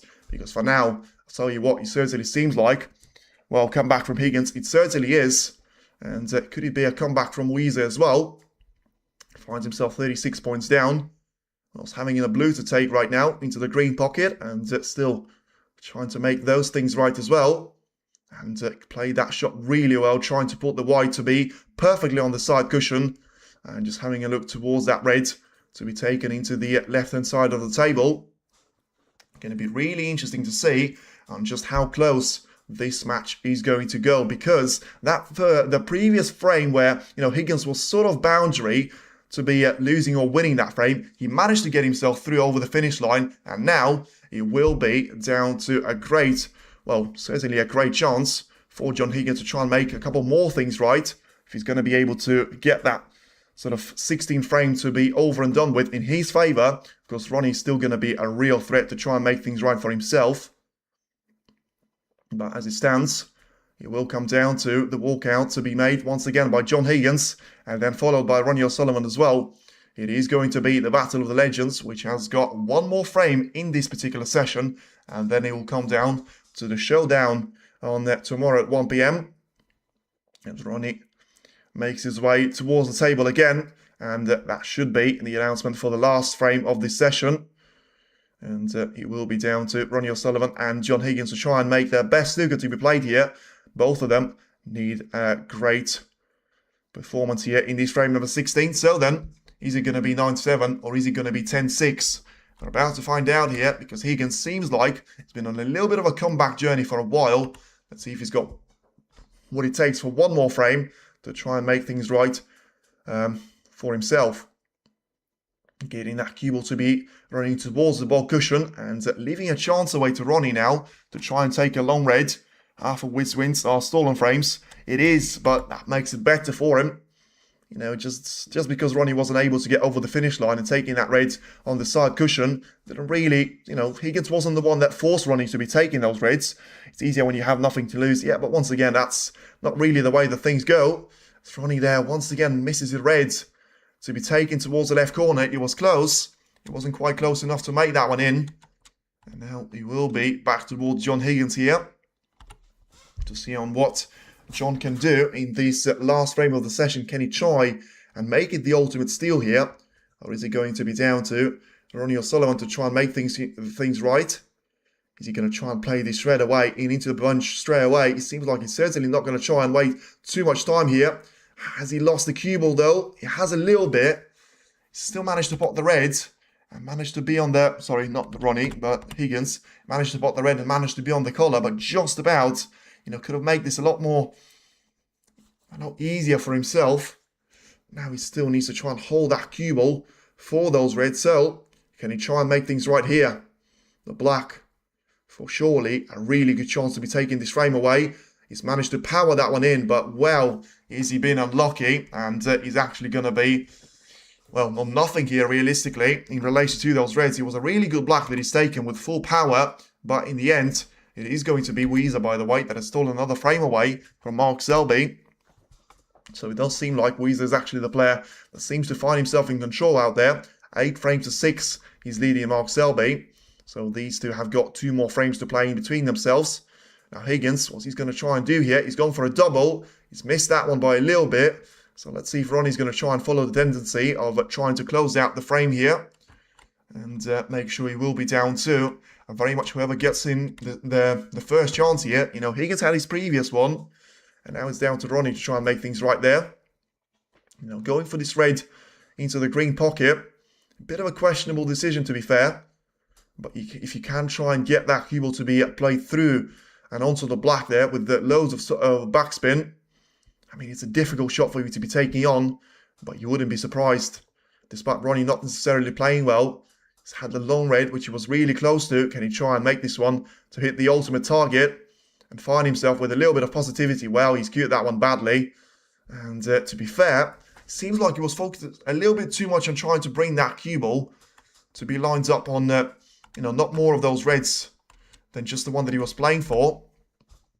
Now be down to Higgins to try and make things happen for himself. For now, it still seems like he will be very much bringing this one down to Ronnie. It doesn't seem like he understands where that mistake came from. But still just looking to try and make things right there for himself. And it doesn't seem like he's going to be able to do that unless an easy chance comes in. So then 8 points of relief for Higgins. And what's his decision going to be? Is he going to try and cut this red into the middle? He'll go for it. Oh, this is a risky shot once again. But beforehand, when he left Ronnie with a chance, he wasn't able to take it. This one seems like he's touched a little bit too much of the back and jaw out there. And Ronnie will get at least one more chance of coming back to the table. You know, Higgins was always going to be leaving himself with a smart shot there to be played. with the top side of a blue. Yeah, it seems like he's trying to undercut that one a little bit too much out there. And, well, Ronnie needs to make this one right. Otherwise, he'll be in massive trouble.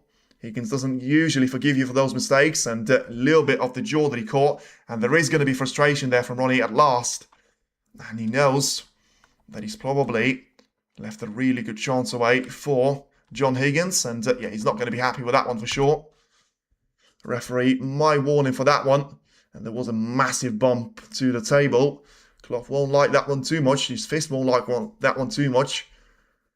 And yeah, well, let's see what Higgins can try and perform out of this one. Because, of course, that's motivation for you if you're John Higgins' camp.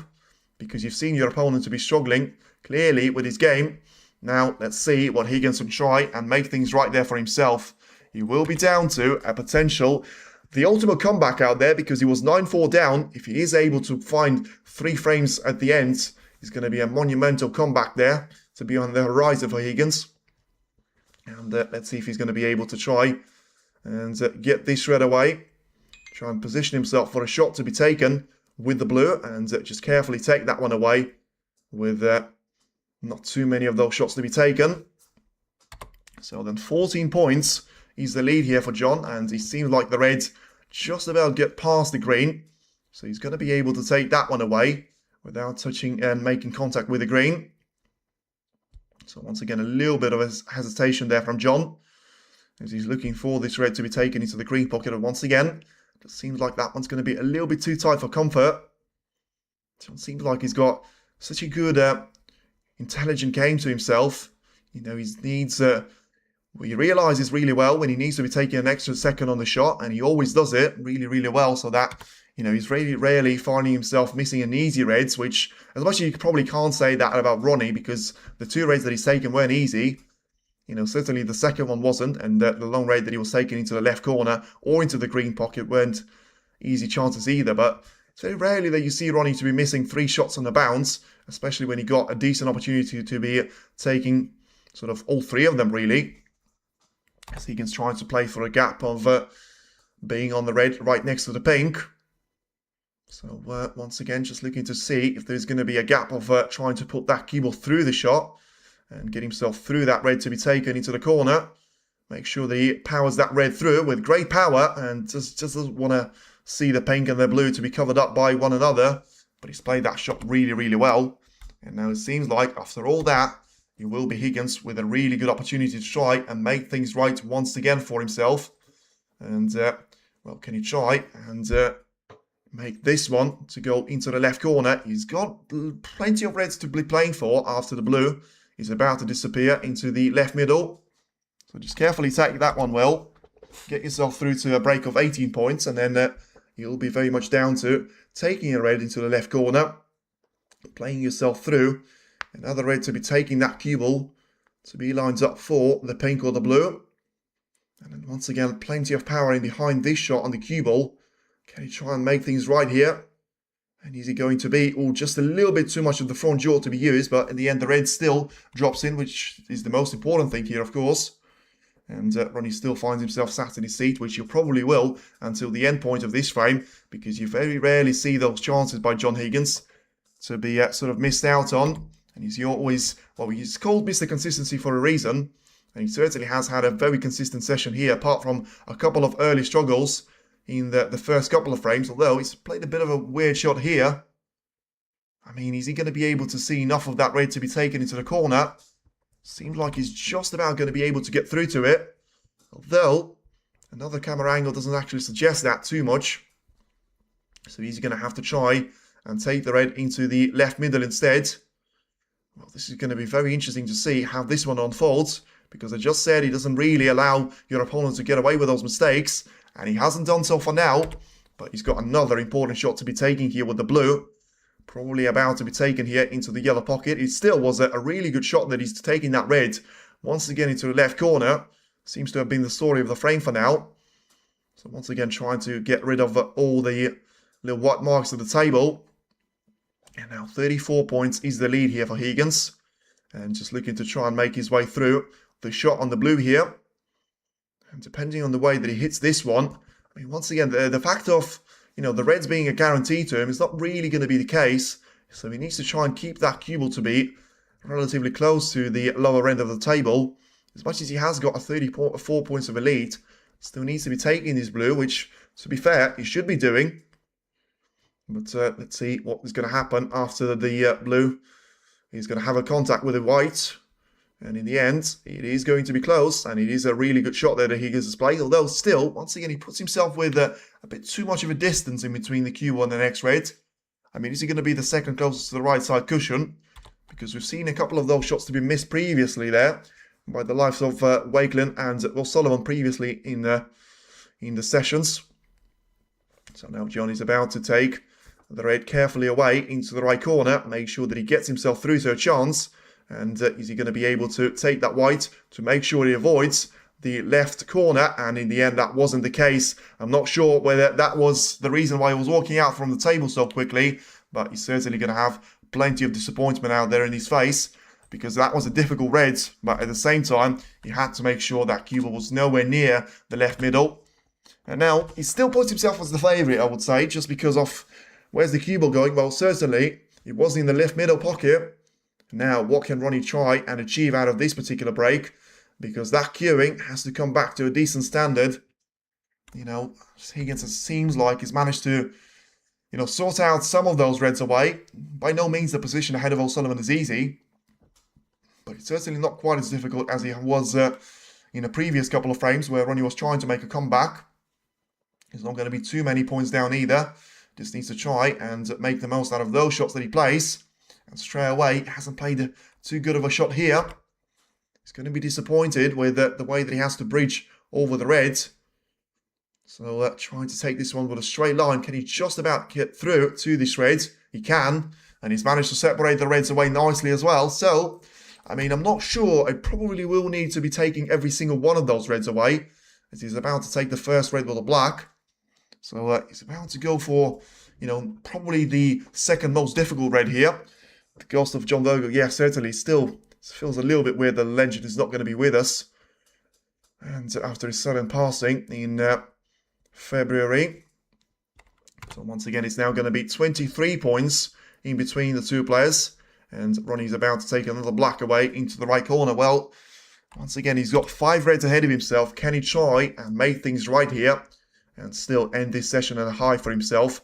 Of course, it would still come down to 10-6 of a lead that he'll have into the third session to be carrying over, which will be a really nice, outcome to this particular session, especially if you consider the standard of his particular play. He's had some really good frames, had some frames that weren't quite up to the standard of play, and now he's got 4 more reds to be taken as he takes another red and black combination.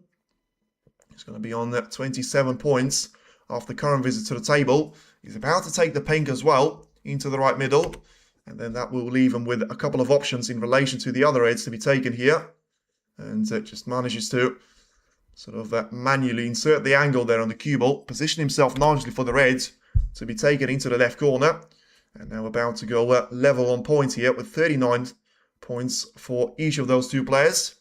And then he'll be down to the pink, about to disappear into the right corner of the table again. Basically, if he pots those two reds with high value colours, he should be down to 10-6 to be the reality, but you still feel like things can go wrong at the last red with how close it is going to be to the side cushion. Clearly have to try and get in behind of it. Well, it seems like he's actually not too sure whether he can get through to this red. Just about can. So that he can try and position himself to be on the black here. He wants to be top side of it. He will be top side of it as well. So then 7 points of a lead. Just has to be in behind of that red. And then, bearing that he takes the black and the next red as well, he should be lined up pretty nicely with the frame end to it. And it needs that cue ball to be, well, picking up the pace in the end. As I said, things can go wrong on this last red. And depending on how much of the pocket can he see, he may have to try and take this one into the yellow pocket as well. So he's going to be playing this one with topspin, which to me suggests that he's going to try and take this one into the yellow pocket. Is that one going to be in? No, he won't be. So after all that drama, and he's still managing to get away with that one to an extent, and having a snooker lined up on John Higgins, well, this one is not going to be that easy there for Ronnie. It was always going to be down to one more shot that he had to play. And in the end, breaker 49 points, hit the jaw, yeah, just a bit too much of the front one that he hit. And now we'll be down to Higgins to try and, as I say, make things right for himself. Can he try and do it on this time of asking? Just make a really good contact with the reds and try and put that one safe, of course, as well, certainly help. So let's see if he's going to try and roll up to it, or he's going to try and hit that one very much down the lower end of the table. He's gone for the option number 2, and he may have actually fluked the snooker back on Ronnie again. So that's going to be a bit of a payback for the previous mistake, not to have been punished there by a bit of a fortunate escape there from Ronnie O'Sullivan's point of view. Just trying to hit this one with not too much pace, but once again, I mean, it doesn't seem like he's playing well at all there, Ronnie, and he's left another chance here for Higgins to try and make this shot right. If he goes for the shot into the green pocket, surely that will be a mental breakdown if there was another frame there to be seen, but look at the luck Higgins has. Well, it's not really the luck that Higgins has, because Ronnie just had this exact same luck, and if anything, his one was a little bit bigger because it came after a miss. You know, Higgins was actually playing for that shot, and now has he taken this red into the corner? Wow, he's just about hit that one into the jaws. And talk about the luck that Higgins is going to have. Can Ronnie get through to this red? Well, the answer doesn't seem like as straightforward as it may seem there. The yellow seems like he's going to be covering that red. So Ronnie is going to be looking for a potential escape off the right side cushion. Can he try and make things right at last for him? With all the struggles of the second session, it's been nothing like the fluidity of the first session for him. Can he try and make things right for him? No, he can't. At least with not this particular shot. Let's see where the red is going to finish. It's going to finish somewhat safe, but it's still not quite going to be in the perfect position there for Ronnie. So, whoa, back out. Well, listen, it was very fortunate at that stage for Higgins, but he wasn't playing for the red, remember? And he wasn't trying to make sure that if he missed that red, Ronnie was able to see it. If anything, he was probably trying to do the exact opposite thing as well. But still feel like this could be a massive frame out there. And Higgins once again getting so close. And where's the cue ball going to finish? Surely it's not going to finish in behind the brown. Wow, that was close. I feel like Ronnie, well, I tell you what, once again, it's not nice.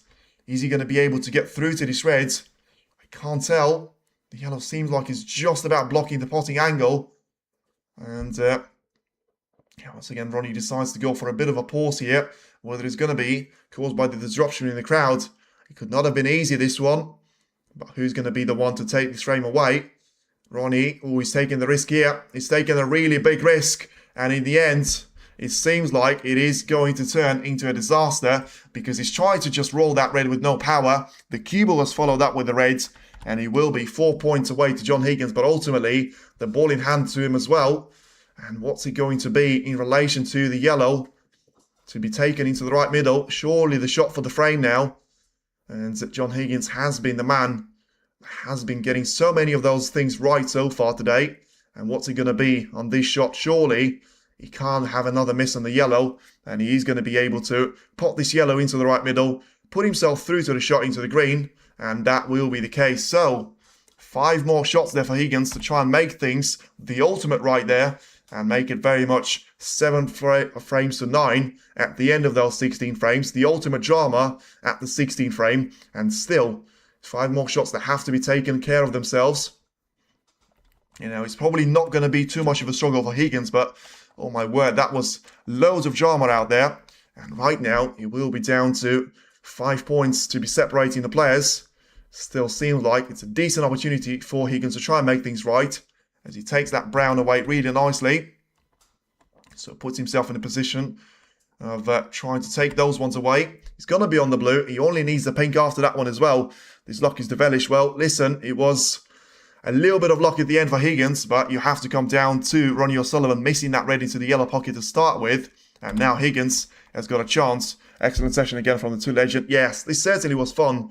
You know, it was great drama, and now it will be the end in favour of John Higgins, and it will be a handshake in between the two great players. John Higgins at last manages to win 7 frames against Ronnie O'Sullivan. He was 9-4 down. It looked like he was going to be out of the match before the third session. Right now, he still managed to get himself right back in the mix here, and Ronnie O'Sullivan now leads John Higgins by 9 frames to 7. Feel free to tune in for the end of the third session tomorrow, because it will be an absolute cracker. Can't wait for it. And thanks for everyone that has tuned in today. And we'll be back for tomorrow and, well, seeing which one of those legends will make it through to the quarterfinal stage. Stay tuned in. Plenty more action of snooker yet to come at the World Championship.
We are